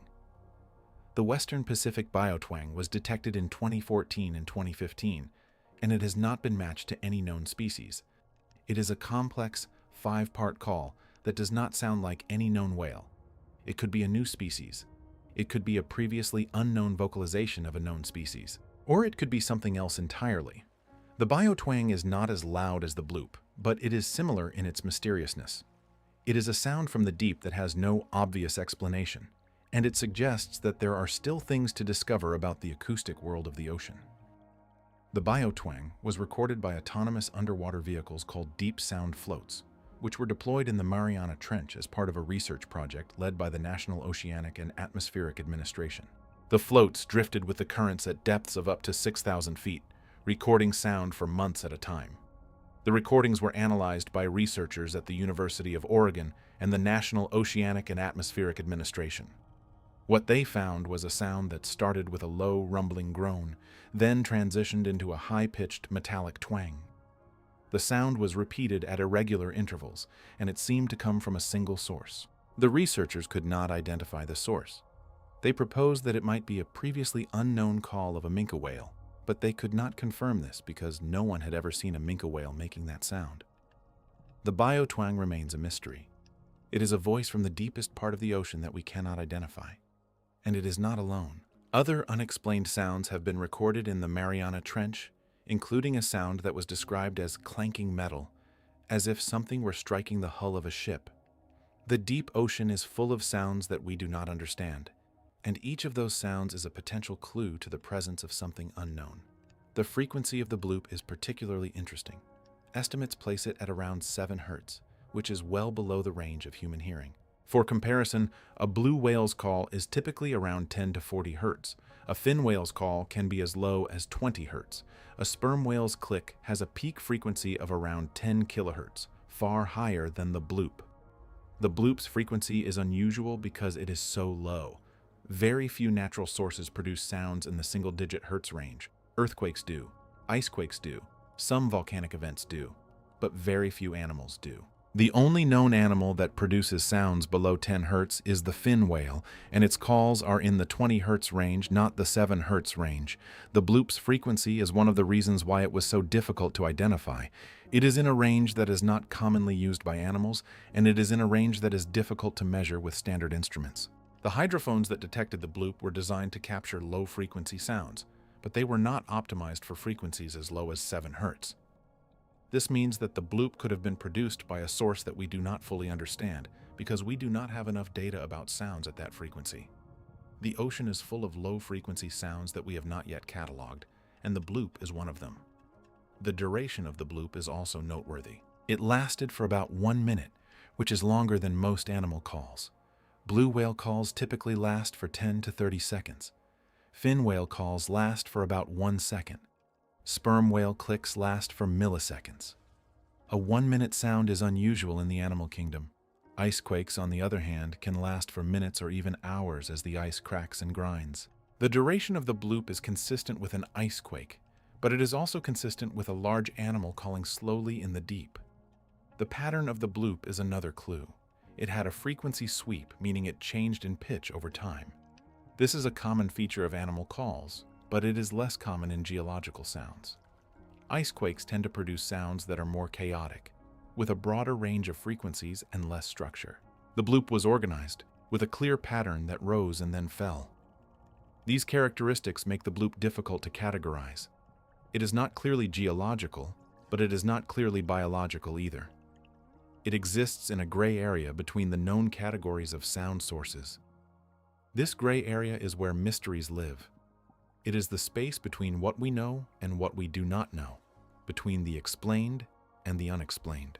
The bloop occupies that space, and it has occupied it for nearly 30 years. Let us pause and consider the possibility that the deep ocean is not a silent, empty void, but a living world that is communicating with itself in ways that we are only beginning to perceive.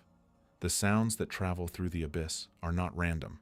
They are structured, organized, and purposeful. They are the voices of creatures that we have not yet met. The bloop may be one of those voices, or it may be something else entirely. The icequake theory is plausible, and it is the most widely accepted explanation.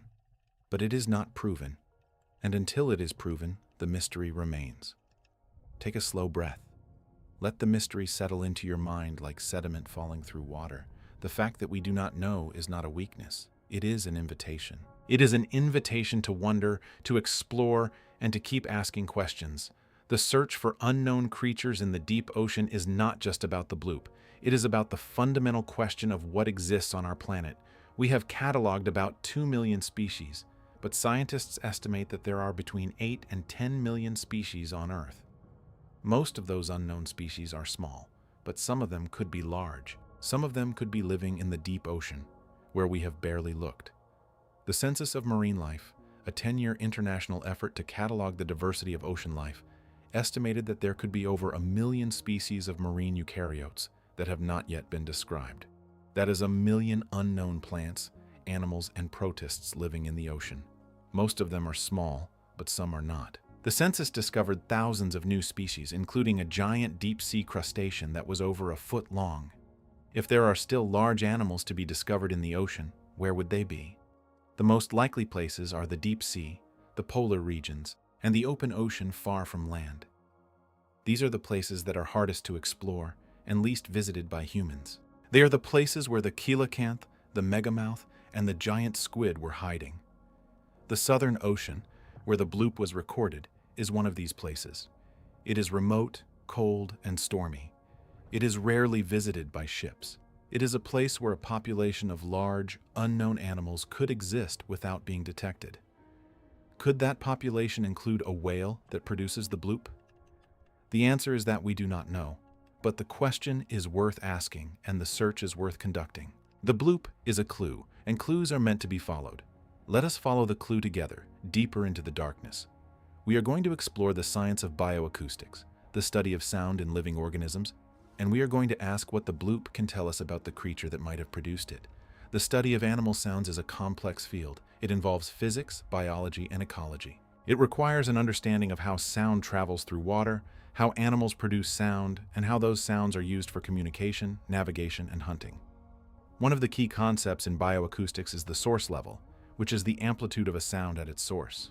The source level of the bloop was estimated to be extremely high, far higher than any known animal, but the estimate was based on assumptions about the distance to the source and the characteristics of the sound channel. If those assumptions were wrong, the estimate could be wrong as well. The distance to the source was estimated by triangulating the arrival times of the sound at multiple hydrophones.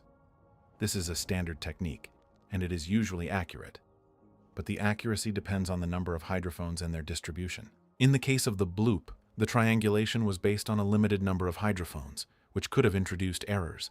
The characteristics of the sound channel were also important. The deep sound channel, also known as the SOFAR channel, is a layer of water in the deep ocean where sound travels most efficiently. The channel acts as a waveguide, trapping sound and allowing it to travel for thousands of miles. If the bloop was produced within the SOFAR channel, it would have traveled farther and sounded louder than if it was produced outside the channel. These factors make it difficult to determine the exact source level of the bloop. The estimates that suggested a creature far larger than a blue whale were based on assumptions that may not be correct.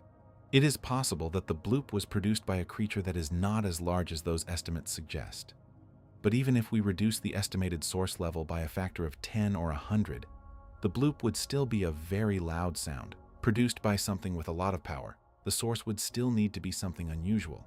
So, what could it be? The icequake theory remains the most plausible explanation. Ice shelves produce sounds that can be very loud, and those sounds can have the characteristics of the bloop. The timing, the location, and the acoustic signature are all consistent with an icequake, even if there are some discrepancies. But the icequake theory is not the only explanation. There is also the possibility that the bloop was produced by a volcanic event, such as an underwater eruption or the collapse of a submarine volcano. The Pacific Ocean is volcanically active, and there are many submerged volcanoes that could produce sounds. The bloop could have been the sound of magma moving underground or the collapse of a volcanic caldera. Another possibility is that the bloop was produced by a large landslide on the seafloor. Underwater landslides can be enormous, involving millions of tons of sediment sliding down a slope. These landslides produce low-frequency sounds that can travel long distances. The bloop could have been the sound of a massive slide somewhere in the Southern Ocean. These alternative explanations are plausible, but they are not as well supported as the icequake theory. The scientific consensus is that the bloop was caused by ice, but the consensus is not unanimous, and there are researchers who remain skeptical. The persistence of the mystery is part of what makes the bloop so compelling. It is not a closed case. It is an open question, and open questions invite exploration. Let us keep that openness in our minds as we continue our journey. The bloop is a mystery, but it is not the only mystery in the deep ocean. There are countless others waiting to be discovered, and each one is an invitation to wonder. Take a slow breath. Let your thoughts become as quiet as the water at the bottom of the ocean.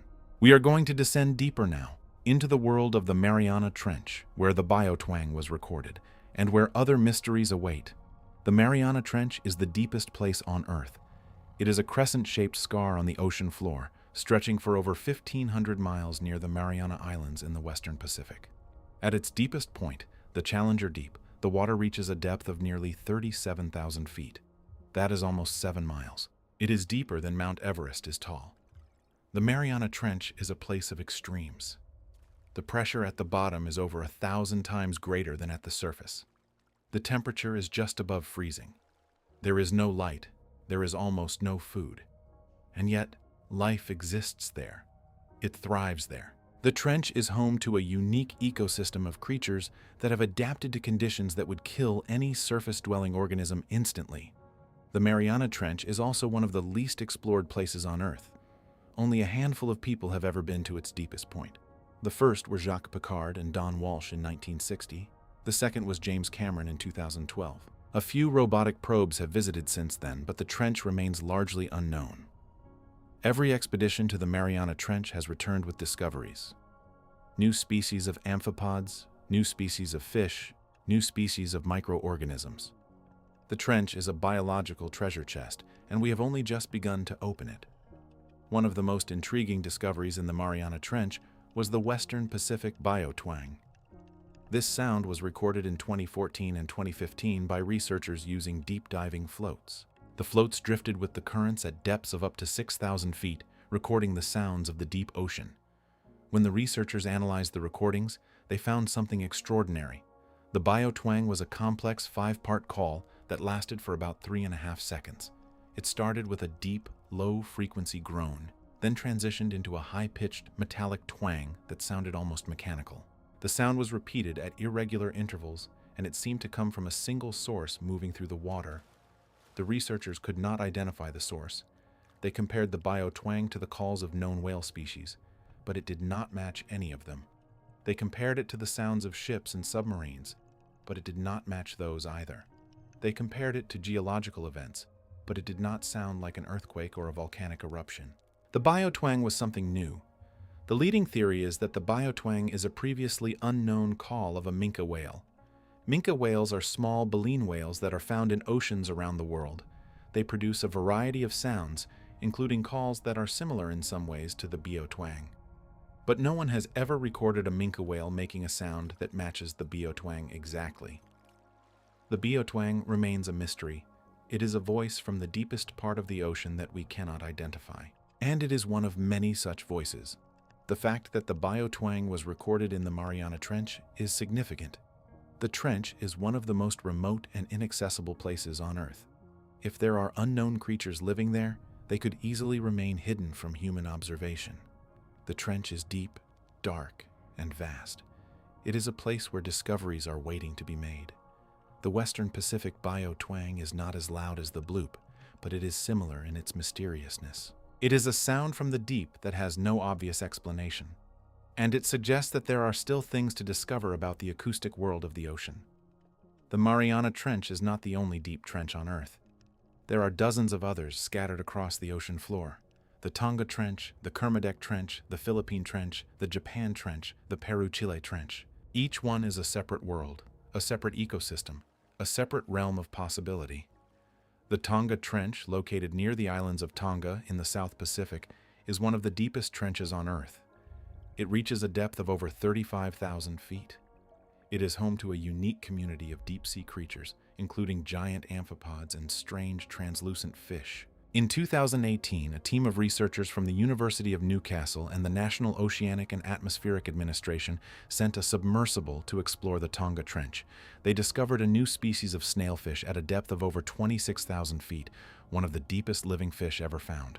The Kermadec Trench, located northeast of New Zealand, is another deep trench. It reaches a depth of over 32,000 feet. It is known for its population of supergiant amphipods, which were first discovered there in the 1980s. The Kermadec Trench is also home to strange, gelatinous creatures that look like something from another planet. The Philippine Trench, located east of the Philippines, reaches a depth of over 34,000 feet. It is one of the least explored trenches on Earth. Very few submersible dives have been made there, and our knowledge of its fauna is limited. Each of these trenches is a potential hiding place for unknown creatures. The pressure is extreme, the temperature is near freezing, and the darkness is absolute. But life has found a way. It has adapted, it has evolved, and it has done so in forms that we are only beginning to understand.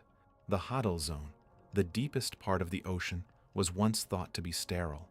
The pressure was believed to be too great for any complex life to survive. But we now know that the Hadal Zone is teeming with life. There are fish, crustaceans, mollusks, and worms. There are single-celled organisms that build intricate shells from the sediment. There are creatures that glow in the dark, that produce light to attract prey or to communicate with each other. The Hadal Zone is a world of wonder, and we have barely begun to explore it. One of the most remarkable discoveries in the Hadal Zone was the Mariana snailfish. This small, translucent fish was first discovered in 2014 at a depth of nearly 27,000 feet in the Mariana Trench. It was the deepest living fish ever found. Its body is gelatinous, adapted to the extreme pressure of the deep. Its bones are soft. Its skin is transparent. It looks like something from a dream. The Mariana snailfish is a predator.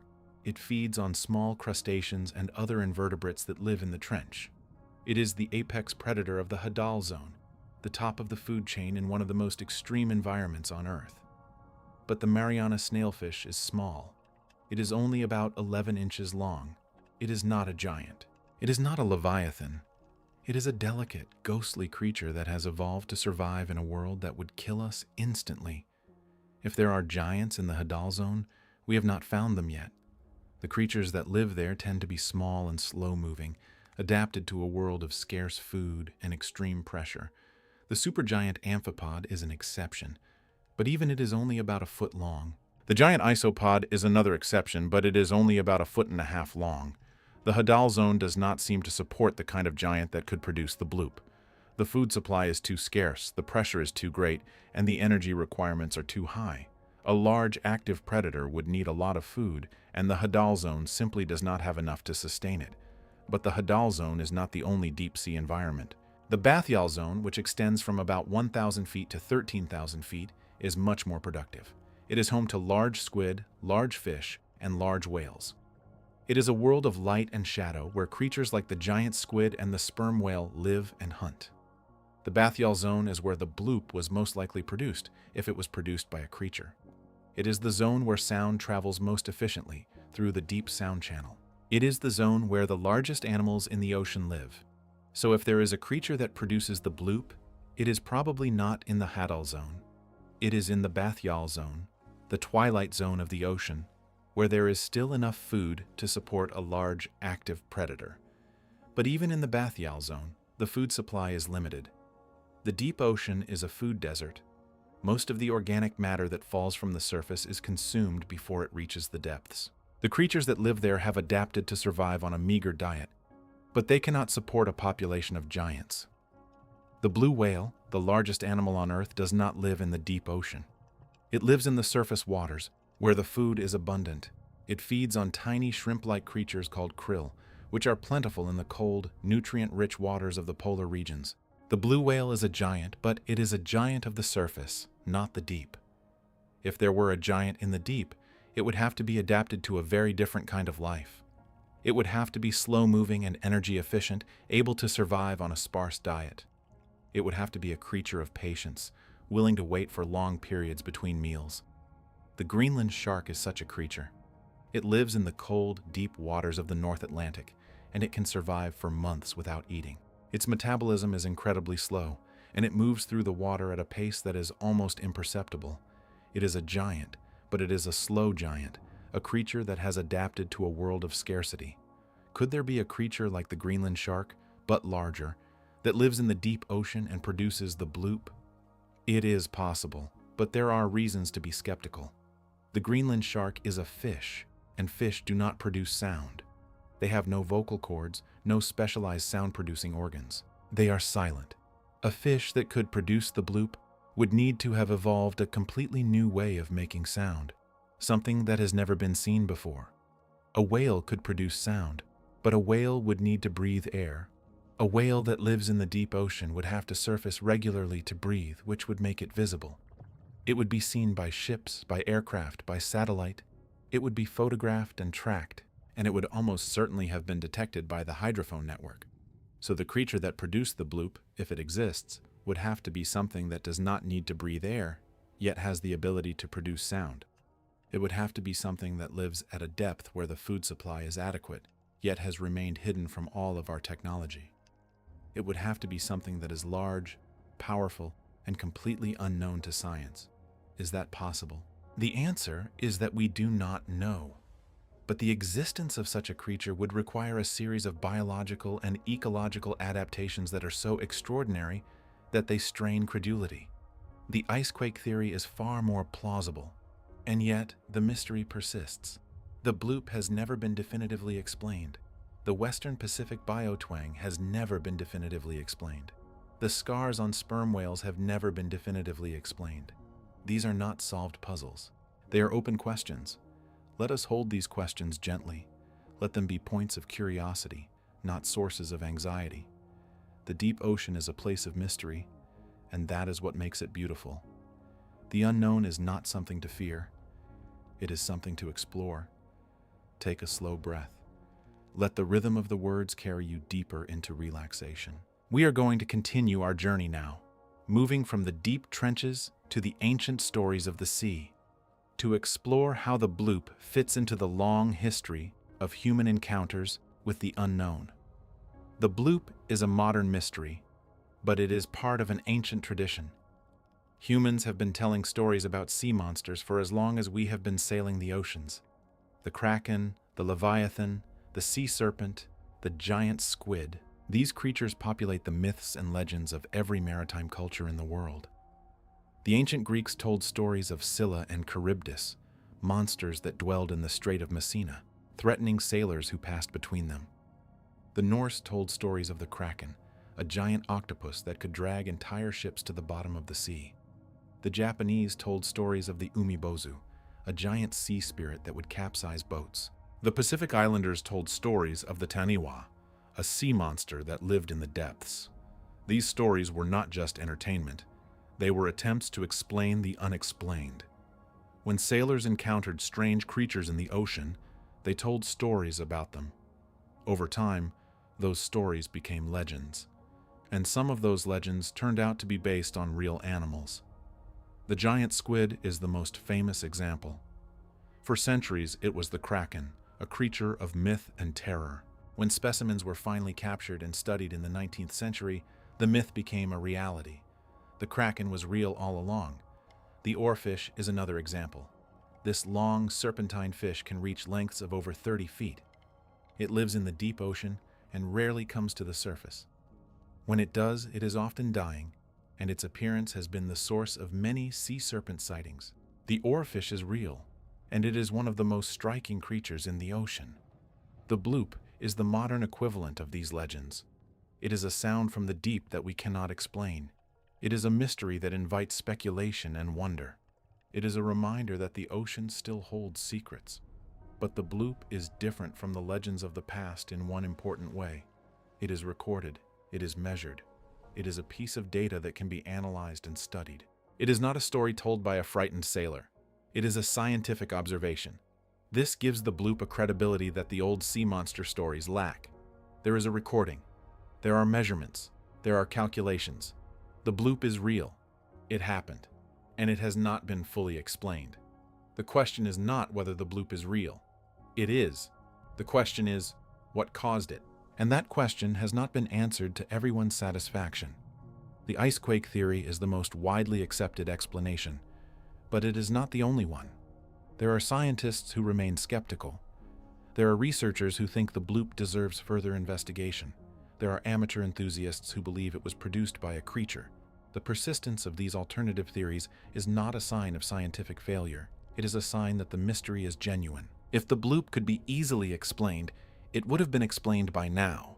The fact that it remains unresolved suggests that there is something unusual about it, that something could be the icequake. Icequakes are unusual events, and the bloop could simply be an icequake that occurred under unusual circumstances. The characteristics that make the bloop seem biological could be artifacts of the way the sound traveled through the ocean or the way it was recorded. But it could also be something else. And that is the possibility that keeps the mystery alive.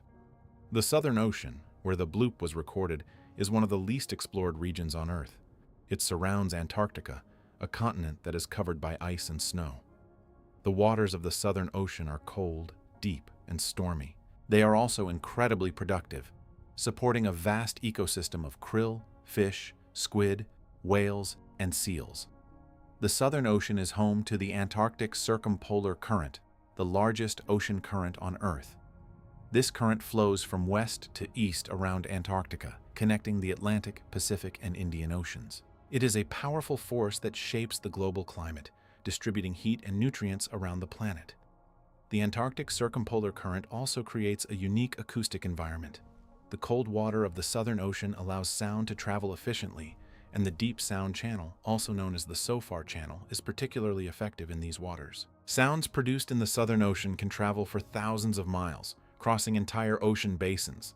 This is one of the reasons why the bloop was so powerful. It was recorded in a region where sound travels exceptionally well, but it is also one of the reasons why the bloop is so difficult to identify. The same acoustic conditions that allow sound to travel far also make it difficult to pinpoint the exact source. The Southern Ocean is also home to some of the most remarkable creatures on Earth. The colossal squid lives there in the cold, dark waters. The Antarctic toothfish, a large predator that can grow to over 6 feet long, hunts there. The Weddell seal, the deepest diving seal, can descend to over 2,000 feet and hold its breath for over an hour. And the blue whale, the largest animal ever to have lived, feeds there during the summer months. The Southern Ocean is a place of abundance and mystery. It is a place where giant squid and giant whales coexist, where the food chain is built on tiny krill, and where the water is so clear that visibility can exceed 200 feet. But the Southern Ocean is also a place of extreme conditions. The weather is brutal. The winds can exceed 100 miles per hour. The waves can reach heights of over 60 feet. The temperature can drop to minus 40 degrees Fahrenheit, cold enough to freeze seawater. These conditions make the Southern Ocean one of the most difficult places on Earth to explore. Ships can only operate there during the brief austral summer, from November to March. Even then, the weather is unpredictable and dangerous. Scientific expeditions to the Southern Ocean are rare, expensive, and logistically challenging. Because of these challenges, our knowledge of the Southern Ocean is limited. We have mapped some of the seafloor, but large areas remain uncharted. We have cataloged some of the species, but many more remain undiscovered. We have deployed some instruments, but not nearly enough to monitor the region comprehensively. The Bloop was recorded in the Southern Ocean, in a region that is particularly poorly studied. The hydrophones that detected it were part of the SOSUS network, but they were not designed for scientific research. They were placed there for military purposes, and their coverage of the Southern Ocean is sparse. This means that the Bloop could have come from almost anywhere in a vast area of the ocean. The triangulation that located its source was based on a limited number of hydrophones, and the margin of error is significant. The Bloop could have come from a location that has never been explored by any scientific expedition. The Southern Ocean remains a frontier. It is a place where discoveries are waiting to be made, and the Bloop is one of the clues that something is down there, something that we have not yet identified. Consider the whales. We tend to think of whales as well-known animals, thoroughly studied by marine biologists. After all, they are large. They come to the surface to breathe, and they have been hunted for centuries. Surely we know all the species of whales that exist on Earth. But that is not true. New species of whales are still being discovered in the 21st century. The spade-toothed whale is one of the rarest and least known whales in the world. It was first described in 1874, based on a skull found on Pitt Island in New Zealand. For more than a century, only a few skull fragments were ever found. No one had ever seen a living spade-toothed whale. It was known only from bones. In 2010, 2 specimens of spade-toothed whales washed ashore in New Zealand. They were the first complete specimens ever found. Genetic analysis confirmed that they belonged to a distinct species, separate from all other beaked whales. After more than a century of uncertainty, the spade-toothed whale was finally recognized as a real, living species. The Omura's whale was first described in 2003, based on genetic analysis of specimens that had previously been misidentified as fin whales. The first confirmed sighting of a living Omura's whale did not occur until 2013 off the coast of Madagascar. Today, we still know very little about this species. Its range, its behavior, its population size, all of these are largely unknown. The Duraniagala's beaked whale was first described in 1963, but it was not confirmed as a distinct species until 2021, when genetic analysis of a specimen from the Indian Ocean finally settled the question. Before that, it was known only from a few sightings and a handful of bones. These discoveries prove that new whale species are still out there, waiting to be found. They are rare, elusive, and difficult to study, but they exist. And if new species of whales can remain hidden for centuries, what about other, less conspicuous animals? The deep ocean is the most likely place for such discoveries. The deep-diving beaked whales in particular are among the least known large animals on Earth. They spend most of their time at depths of over 1,000 feet, hunting for squid and fish in the darkness. They surface rarely and unpredictably. They are notoriously difficult to study. There are over 20 species of beaked whales, and new species are still being discovered. In recent years, new species have been identified based on genetic analysis of specimens from the North Pacific and other regions. Whales that were once confused with related species have been recognized as distinct after decades of careful research. If beaked whales can remain hidden, what about a whale that lives in the Southern Ocean, far from shipping lanes and scientific expeditions? What about a whale that rarely surfaces, that produces sounds at frequencies that are difficult to detect, that lives its entire life in the cold, dark waters of the Antarctic? Such a whale could exist. It could be the source of the bloop. But there is a problem. The bloop was too powerful. Even the largest known whale, the blue whale, cannot produce a sound as loud as the bloop. A hypothetical unknown whale would have to be even larger than a blue whale, with an even more powerful vocal apparatus. Is that possible? The blue whale is the largest animal ever to have lived on Earth. It is larger than any dinosaur, larger than any prehistoric reptile, larger than any animal that has ever existed. The blue whale's size is near the theoretical maximum for a vertebrate animal. Its heart is the size of a small car. Its arteries are wide enough for a human to swim through. Its tongue weighs as much as an elephant. Could there be a whale larger than a blue whale? The answer is that it is theoretically possible, but biologically unlikely. The blue whale is already at the limit of what a vertebrate body can achieve. A larger whale would face insurmountable problems with heat dissipation, food intake, and structural support. But the bloop does not require a whale larger than a blue whale. It requires a whale with a more powerful vocal apparatus, even if its body is the same size. The relationship between body size and sound production is not fixed. An animal with a more efficient sound-producing organ could produce a louder sound without being larger. Could there be a whale with a vocal apparatus that is more efficient than a blue whale's? The answer is that we do not know. The blue whale's vocal apparatus is already remarkably efficient. It can produce sounds that travel for hundreds of miles, but it is not perfectly efficient. There is room for improvement. Perhaps there is a species of whale in the Southern Ocean that has evolved a vocal apparatus that is more efficient than anything we have seen. Perhaps that whale produces the bloop. This is speculation, but it is not impossible. The deep ocean is full of surprises, and the Southern Ocean is one of the least explored regions on Earth. If there is a whale down there that is capable of producing the bloop, we have not found it yet. But that does not mean it does not exist. The cryptozoological approach to the bloop is based on a simple premise. The ocean is large, unexplored, and full of surprises. The coelacanth was thought to be extinct for 66 million years, and then it was found alive. The giant squid was a myth for centuries, and then it was found to be real. The megamouth shark was completely unknown until 1976. These discoveries suggest that our knowledge of the ocean is incomplete, and that there may be large animals that we have not yet found. The bloop, according to this view, is evidence of such an animal. It is a sound that cannot be explained by any known source, and therefore it must be produced by an unknown source. The most exciting possibility is that the unknown source is a living creature. The problem with this argument is that it relies on an assumption that the bloop cannot be explained by known sources, but it can be explained, at least provisionally, by the icequake theory. The icequake theory is not perfect, but it is plausible. And it is far more plausible than the existence of a giant unknown creature that produces sounds hundreds of thousands of times more powerful than any known animal. Science operates on the principle of parsimony, also known as Occam's razor. When faced with multiple explanations for a phenomenon, the simplest explanation is usually the best. The icequake theory is simpler than the giant creature theory because it does not require the existence of a new, unknown animal with extraordinary capabilities. It only requires the existence of ice, which we already know is present in the Southern Ocean. But simplicity is not always correctness.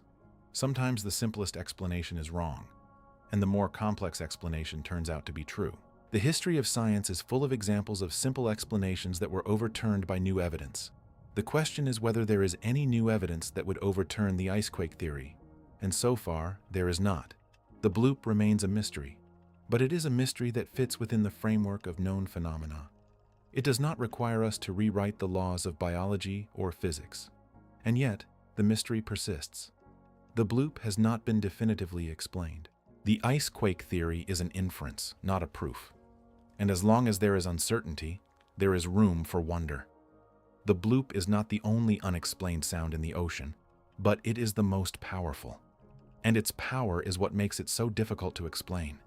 A sound that loud, that low, that far-reaching requires a source of enormous energy. Ice can provide that energy. A living creature would struggle to do so, given the limitations of biology. But let us examine the biology more closely. Let us look at the specific mechanisms that animals use to produce sound, and ask whether any of them could theoretically produce a sound like the bloop. Marine mammals produce sound using structures in their heads that are specialized for acoustic communication. Baleen whales, like the blue whale and the fin whale, have a large larynx that produces low-frequency sounds. The larynx is connected to a complex system of air sacs and resonating chambers that amplify and shape the sound. The result is a call that can travel for hundreds of miles through the ocean. Toothed whales, like the sperm whale and the dolphin, produce sound using structures called phonic lips, which are located in the nasal passages. These structures vibrate as air passes over them, producing clicks and whistles that are used for echolocation and communication. The sperm whale's clicks are among the loudest sounds produced by any animal, but they are short, sharp pulses, not sustained tones. Neither of these mechanisms could produce a sound like the bloop. The baleen whale's larynx is limited in power by the size of the whale's body and the volume of air in its lungs.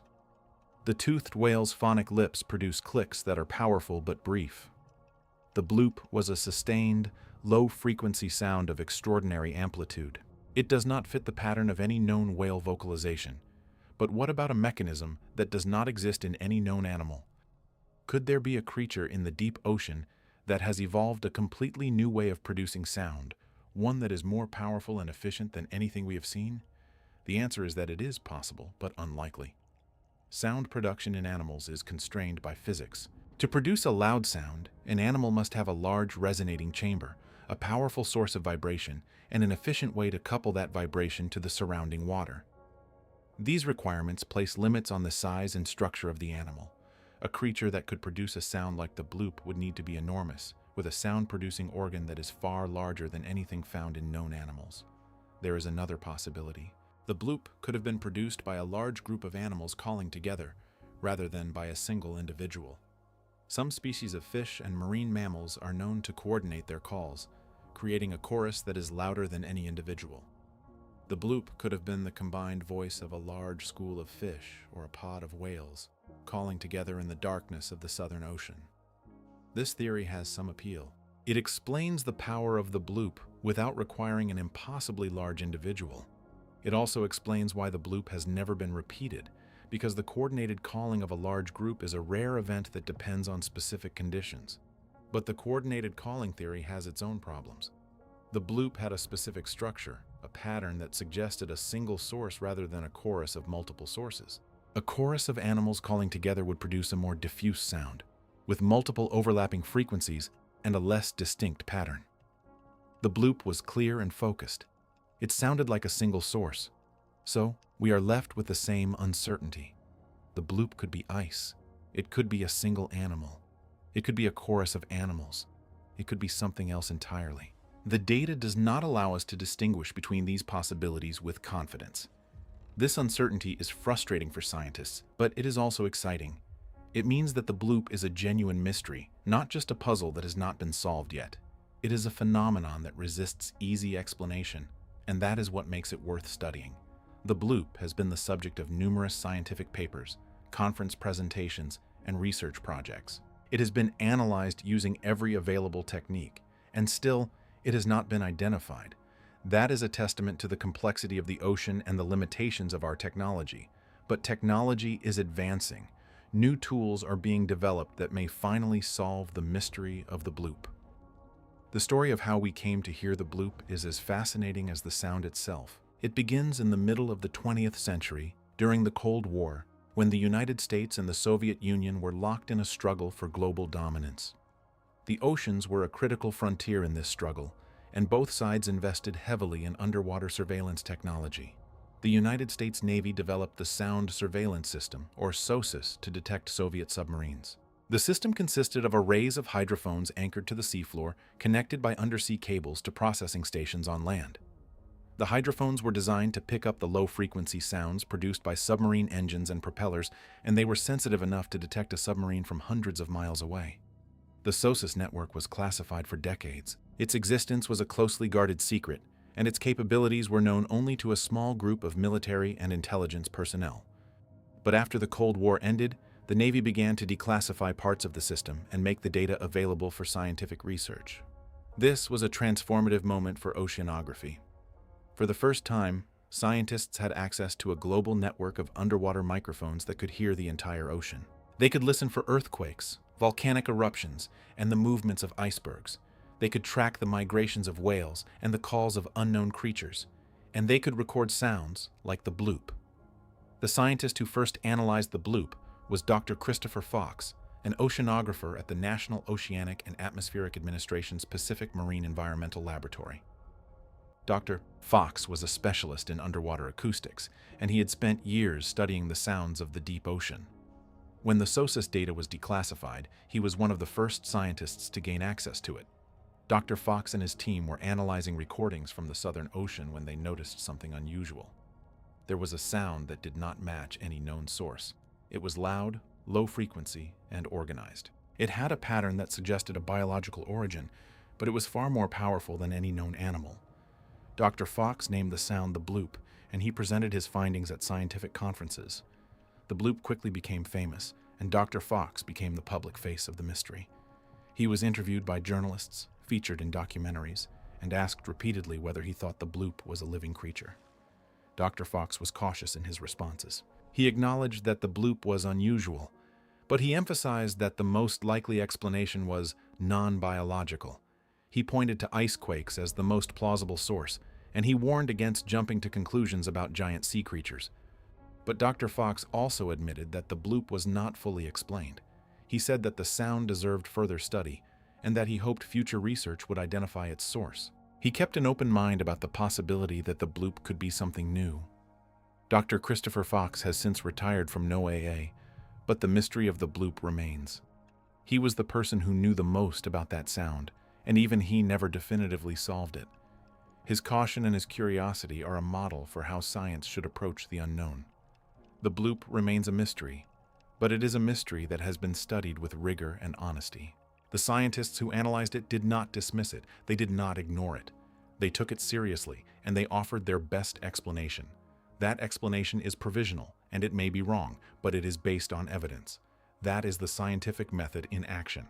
It is a process of constant questioning, constant testing, constant refinement. The bloop is not a solved problem, but it is a problem that has been addressed in a scientific way. And that is the best we can do with the data we have. The legacy of the bloop is not just the sound itself, but the way it was studied. It is a case study in how science approaches the unknown. It is a reminder that uncertainty is not a weakness, but a starting point. It is a lesson in humility and curiosity. Let that lesson stay with you. Let it be a quiet companion as you drift toward sleep. The unknown is not something to fear. It is something to explore, with patience and wonder and an open mind. The way sound travels through the ocean is a science in itself. Water is far denser than air, and sound moves through it at about 1 mile per second, roughly 5 times faster than through air. But the speed of sound in water is not constant. It changes with temperature, salinity, and pressure. In the deep ocean, these factors combine to create a remarkable phenomenon called the SOFAR channel, which stands for Sound Fixing and Ranging Channel. The SOFAR channel is a layer of water at a depth of about 3,000 to 4,000 feet where sound travels most efficiently. In this layer, the speed of sound is at a minimum, and sound waves are trapped within it, unable to escape upward or downward. This creates a natural waveguide that allows sound to travel for thousands of miles with very little loss of energy. The SOFAR channel was discovered during World War II, when scientists noticed that sounds from explosions could be detected at extraordinary distances. This discovery led to the development of the SOSUS network, which used the SOFAR channel to listen for Soviet submarines. And it was through the SOFAR channel that the bloop traveled across the Pacific Ocean. The depth of the SOFAR channel varies with latitude. In the tropics, it is found at around 3,000 feet. In the polar regions, it rises closer to the surface, sometimes to within a few hundred feet of the air-sea interface. This variation means that sounds produced at different latitudes travel through different acoustic pathways, and the bloop's journey would have been shaped by the specific conditions of the Southern Ocean. The cold waters of that region create a particularly efficient sound channel, which may explain why the bloop traveled so far with so little distortion. The bloop was captured by hydrophones that were listening in the SOFAR channel. The The sound entered the channel near its source, and then it propagated outward, spreading across the ocean like ripples on a pond. The hydrophones that detected it were thousands of miles apart, but they all heard the same sound because the SOFAR channel carried it to them. The efficiency of the SOFAR channel is one of the reasons why the bloop was so loud, but it also means that the distance to the source may have been greater than initial estimates suggested. The sound could have traveled a very long way before reaching the hydrophones, and its source could be in a location that has never been explored by any scientific expedition. The triangulation performed by NOAA scientists used the arrival times at multiple hydrophones, but the geometry of the array and the variability of the SOFAR channel introduced uncertainties that have never been fully resolved. Understanding the SOFAR channel is essential to understanding the bloop. It is the medium through which the mystery traveled. It is the reason why we heard the sound at all. And it is a reminder that the ocean is not a simple, uniform body of water. It is a layered, structured, dynamic environment with hidden channels and pathways that we are only beginning to understand. Every sound in the ocean is shaped by this structure, filtered and directed by the physics of temperature, pressure, and salinity. The study of sounds in the ocean is called acoustic oceanography. It is a field that has grown enormously since the bloop was recorded. Scientists now deploy autonomous gliders equipped with hydrophones, drifting floats that listen for months at a time, and permanent seafloor observatories that stream data in real time. These instruments are revealing a world of sound that was previously hidden from us. They are also creating new mysteries, as every new listening station uncovers sounds that cannot be immediately explained. One of the most ambitious acoustic monitoring programs is run by NOAA's Pacific Marine Environmental Laboratory. The same laboratory where Dr. Christopher Fox first analyzed the bloop continues to study the sounds of the ocean. Their VENTS program maintains a network of hydrophones in the Pacific Ocean that listen for volcanic activity, earthquakes, and other natural phenomena. These hydrophones have recorded sounds that have never been identified. The VENTS program hydrophones are located at strategic points in the Pacific, including near the Juan de Fuca Ridge off the coast of Oregon and in the Gulf of Alaska. They are designed to detect the low-frequency sounds produced by submarine volcanic eruptions, but they also capture everything else: whale calls, ship noise, and mysterious sounds that defy classification. Each hydrophone station consists of multiple sensors arranged in an array. By comparing the arrival times of a sound at different sensors in the array, scientists can determine the direction and distance to the source with remarkable precision. This is called beamforming, and it is one of the most powerful tools in acoustic oceanography. The arrays are anchored to the seafloor at depths of several thousand feet, connected by cables to shore-based processing stations. The data flows continuously, 24 hours a day, 7 days a week. It is analyzed by automated systems that look for patterns and anomalies. When something unusual is detected, it is flagged for human review. The VENTS program has been operating for over 3 decades. In that time, it has accumulated an enormous archive of acoustic data. The archive contains recordings of earthquakes, volcanic eruptions, whale migrations, ship traffic, and sounds that have never been identified. The bloop is one of those sounds, but it is not the only one. There are dozens of other unidentified sounds in the archive waiting for someone to analyze them. In 2015, the VENTS program recorded a sound in the Gulf of Alaska that resembled a metallic screech. The sound lasted for several seconds and was detected by multiple hydrophones. It did not match any known source. To this day, it remains unidentified. In 2018, hydrophones off the coast of Oregon recorded a series of low-frequency pulses that were unlike any known geological event. The pulses were rhythmic and organized, suggesting a biological source. But no known animal produces such a sound. The source remains a mystery. These recordings are part of a growing archive of unexplained sounds. They are stored, cataloged, and studied. Some of them will eventually be identified.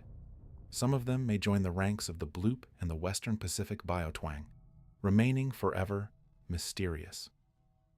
The study of these sounds is not just an academic exercise. It has practical applications. The Navy uses acoustic monitoring to detect submarines. Fishermen use it to find schools of fish. Climate scientists use it to track the movement of icebergs and the melting of polar ice. And biologists use it to study the behavior of marine animals.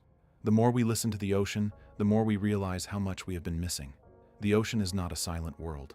It is a symphony of sounds, From the lowest rumbles of the Earth's crust to the highest clicks of dolphins and whales, and we are only beginning to learn how to listen. The bloop is a part of that symphony.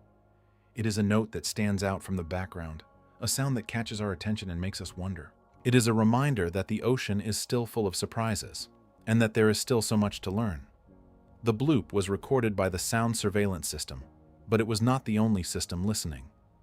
The International Monitoring System, established by the Comprehensive Nuclear Test Ban Treaty Organization, operates a global network of hydroacoustic stations that monitor the world's oceans for signs of nuclear testing. These stations are located in strategic positions around the globe, including sites off the coast of Australia, in the Indian Ocean, and in the South Atlantic. The International Monitoring System's hydrophones are some of the most sensitive ever built. They can detect sounds at frequencies as low as 1 Hz, and they can pinpoint the location of a sound source with remarkable accuracy. The system was designed to detect the acoustic signature of a nuclear explosion in the ocean, but it also detects everything else: earthquakes, volcanic eruptions, whale songs, ship traffic, and mysterious sounds like the bloop. The data from the International Monitoring System is available to scientists for research purposes, and it has been used to study a wide range of acoustic phenomena. The system has recorded sounds that have never been identified, sounds that remain as mysterious as the bloop. One of these sounds was recorded in 2018 in the South Atlantic Ocean. It was a low-frequency sound that lasted for several seconds, and it was detected by multiple hydrophones. The sound did not match any known source. It was analyzed by scientists at the Comprehensive Nuclear Test Ban Treaty Organization, but they could not identify it. Another mysterious sound was recorded in 2020 in the Indian Ocean. It was a high-pitched sound that swept upward in frequency, similar to the upsweep, but with a different pattern. The source of this sound has never been identified.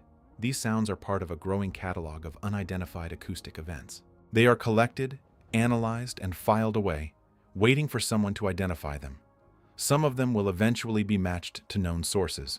Some of them may remain forever unknown. The bloop is the most famous of these sounds, but it is not the most recent. New mysterious sounds are being recorded every year. The ocean is not a quiet place. It is a symphony of sounds, many of which we do not understand. The hydroacoustic monitoring stations are the ears of the scientific community. They are always listening, always recording, always collecting data, and every piece of data is a potential clue to the mysteries of the deep. The bloop was one of those clues. It was a sound that stood out from the background noise of the ocean, a sound that was unusual enough to attract attention. It was analyzed, studied, and debated, and it remains unexplained. But the monitoring continues. The hydrophones are still listening. New sounds are being recorded every day. Someday, perhaps, another sound will be recorded that will solve the mystery of the bloop. Or perhaps the bloop will remain forever alone, a singular anomaly that defies explanation. Either way, the listening continues. The search continues. The mystery continues. And that is as it should be. The human drive to explore is one of our defining characteristics. We are curious creatures, and we want to know what is out there. We want to understand the world around us. We want to solve the puzzles that the universe presents. The bloop is one of those puzzles. It is a challenge to our understanding, a question that we have not yet answered. And that challenge is what keeps us exploring. The future of deep-sea exploration holds promise for solving mysteries like the bloop. New technologies are being developed that will allow us to listen more carefully, to see more clearly, and to understand more deeply. Autonomous underwater vehicles equipped with advanced sensors and cameras can now explore the ocean for months at a time, covering vast distances and collecting data that was previously impossible to obtain. Environmental DNA sampling is another revolutionary technology. By analyzing the genetic material that organisms leave behind in the water, scientists can detect the presence of species without ever seeing them. A single liter of seawater can contain the DNA of dozens of different animals, from microscopic plankton to giant whales. By sequencing this DNA, researchers can build a picture of the ecosystem that is far more complete than anything that can be obtained through visual observation alone. The application of environmental DNA to the search for unknown creatures is obvious. If there is a large unknown animal living in the deep ocean, it would leave traces of its DNA in the water. All we have to do is collect samples and analyze them. The technology is not yet sensitive enough to detect a single animal from a single sample, but it is improving rapidly. In the coming years, it may become possible to survey entire ocean basins for the presence of unknown species. Acoustic monitoring is also advancing. The hydrophone networks that detected the bloop are being upgraded and expanded. New instruments are being deployed in areas that have never been monitored before. The data from these instruments is being analyzed using machine learning algorithms that can identify patterns and anomalies that human analysts might miss. The bloop itself may be reanalyzed using these new tools. The original recording is still available, and it can be studied with techniques that did not exist in 1997. The frequency analysis, the time domain analysis, the comparison with known sounds, all of these can be done with greater precision today. It is possible that a reanalysis of the bloop could reveal new information about its source, but even with these advances, some mysteries may remain unsolved. The ocean is vast, and our ability to explore it is limited. The bloop may be one of those mysteries that we never fully explain. And that is not a failure. It is a reflection of the scale and complexity of the natural world. The deep ocean covers more than half of the Earth's surface. It is a three-dimensional world that extends for miles beneath the surface. Its volume is staggering, and the number of creatures that live in it is beyond counting. We have explored only a tiny fraction of this world, and we have cataloged only a small percentage of the species that live there. The Nippon Foundation and the General Bathymetric Chart of the Oceans have launched an ambitious project called Seabed 2030, which aims to map the entire ocean floor by the year 2030. Currently, only about 20% of the seafloor has been mapped with modern technology. The rest remains a blur on our charts, known only from satellite data that reveals broad features but misses the details. When the Seabed 2030 project is complete, we will have a high-resolution map of the entire ocean floor. We will see the underwater mountains, the deep trenches, the vast plains, and the hidden canyons that have never been charted. We will discover new features that we never knew existed, and we may find clues to mysteries like the bloop. But even a complete map of the seafloor will not tell us everything. The ocean is not just a static landscape. It is a dynamic, living world full of creatures that move and change and interact. To understand the ocean, we need to listen to it, to sample it, to observe it over time. That is why projects like the Ocean Observatories Initiative are so important. This initiative has deployed a network of sensors, cameras, and instruments at key locations in the ocean, providing continuous, real-time data about the marine environment. The sensors measure temperature, salinity, pressure, and sound. They capture video of deep-sea creatures. They monitor the health of the ocean in ways that were never before possible. One of the key sites of the Ocean Observatories Initiative is in the Southern Ocean, near Antarctica. The instruments there are listening for sounds, measuring currents, and tracking the movements of marine animals. They are providing data that could help solve mysteries like the bloop. The Southern Ocean is also the focus of a major international research effort called the Southern Ocean Observing System. This program brings together scientists from around the world to study the Southern Ocean and its role in the global climate system. The program includes acoustic monitoring, biological surveys, and physical oceanography. These initiatives are giving us a new understanding of the Southern Ocean. They are revealing its complexity, its richness, and its importance. And they are providing the data that may one day solve the mystery of the bloop. The bloop is not just a scientific problem, it is a part of something larger. It is a symbol of the unknown, a reminder that the world is still full of mystery. In an age of information, when answers seem to be available at the click of a button, the bloop is a precious anomaly, a question that has no easy answer. That is why it matters. Not because it is a threat or a warning. It matters because it is a mystery, and mysteries are valuable. They remind us that there is more to the world than what we know. They inspire us to explore. They keep us humble. Let us take a moment now to sit with that humility. Let us acknowledge that the ocean is larger than our understanding, that the deep is deeper than our reach, and that there are sounds in the darkness that we have not yet identified. Take a slow breath. Let your thoughts become as quiet as the water at the bottom of the ocean. Let the mystery of the bloop float gently in your mind, not as a puzzle to solve, but as a wonder to appreciate. The bloop may never be explained. The ice that may have produced it has long since melted. The creature that may have produced it, if such a creature exists, has never been seen. The mystery may remain forever unresolved. And that is not a failure. It is a gift. It is a permanent reminder that our planet is not fully known, that our maps are incomplete, that our understanding is partial.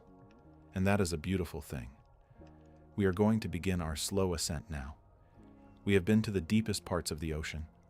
We have followed the sound that has no owner. We have examined the evidence, weighed the theories, and considered the possibilities. And we have arrived at a conclusion that is not a conclusion at all. We have arrived at a mystery. And that is where we leave it. Not with a solution, but with a question. Not with an answer, but with a wonder. Now let the journey fade. Let your breathing slow. Let your body sink deeper into the comfort of your bed. You have traveled far tonight. You have descended to the darkest places on earth. You have listened to voices from the abyss. And now it is time to rest.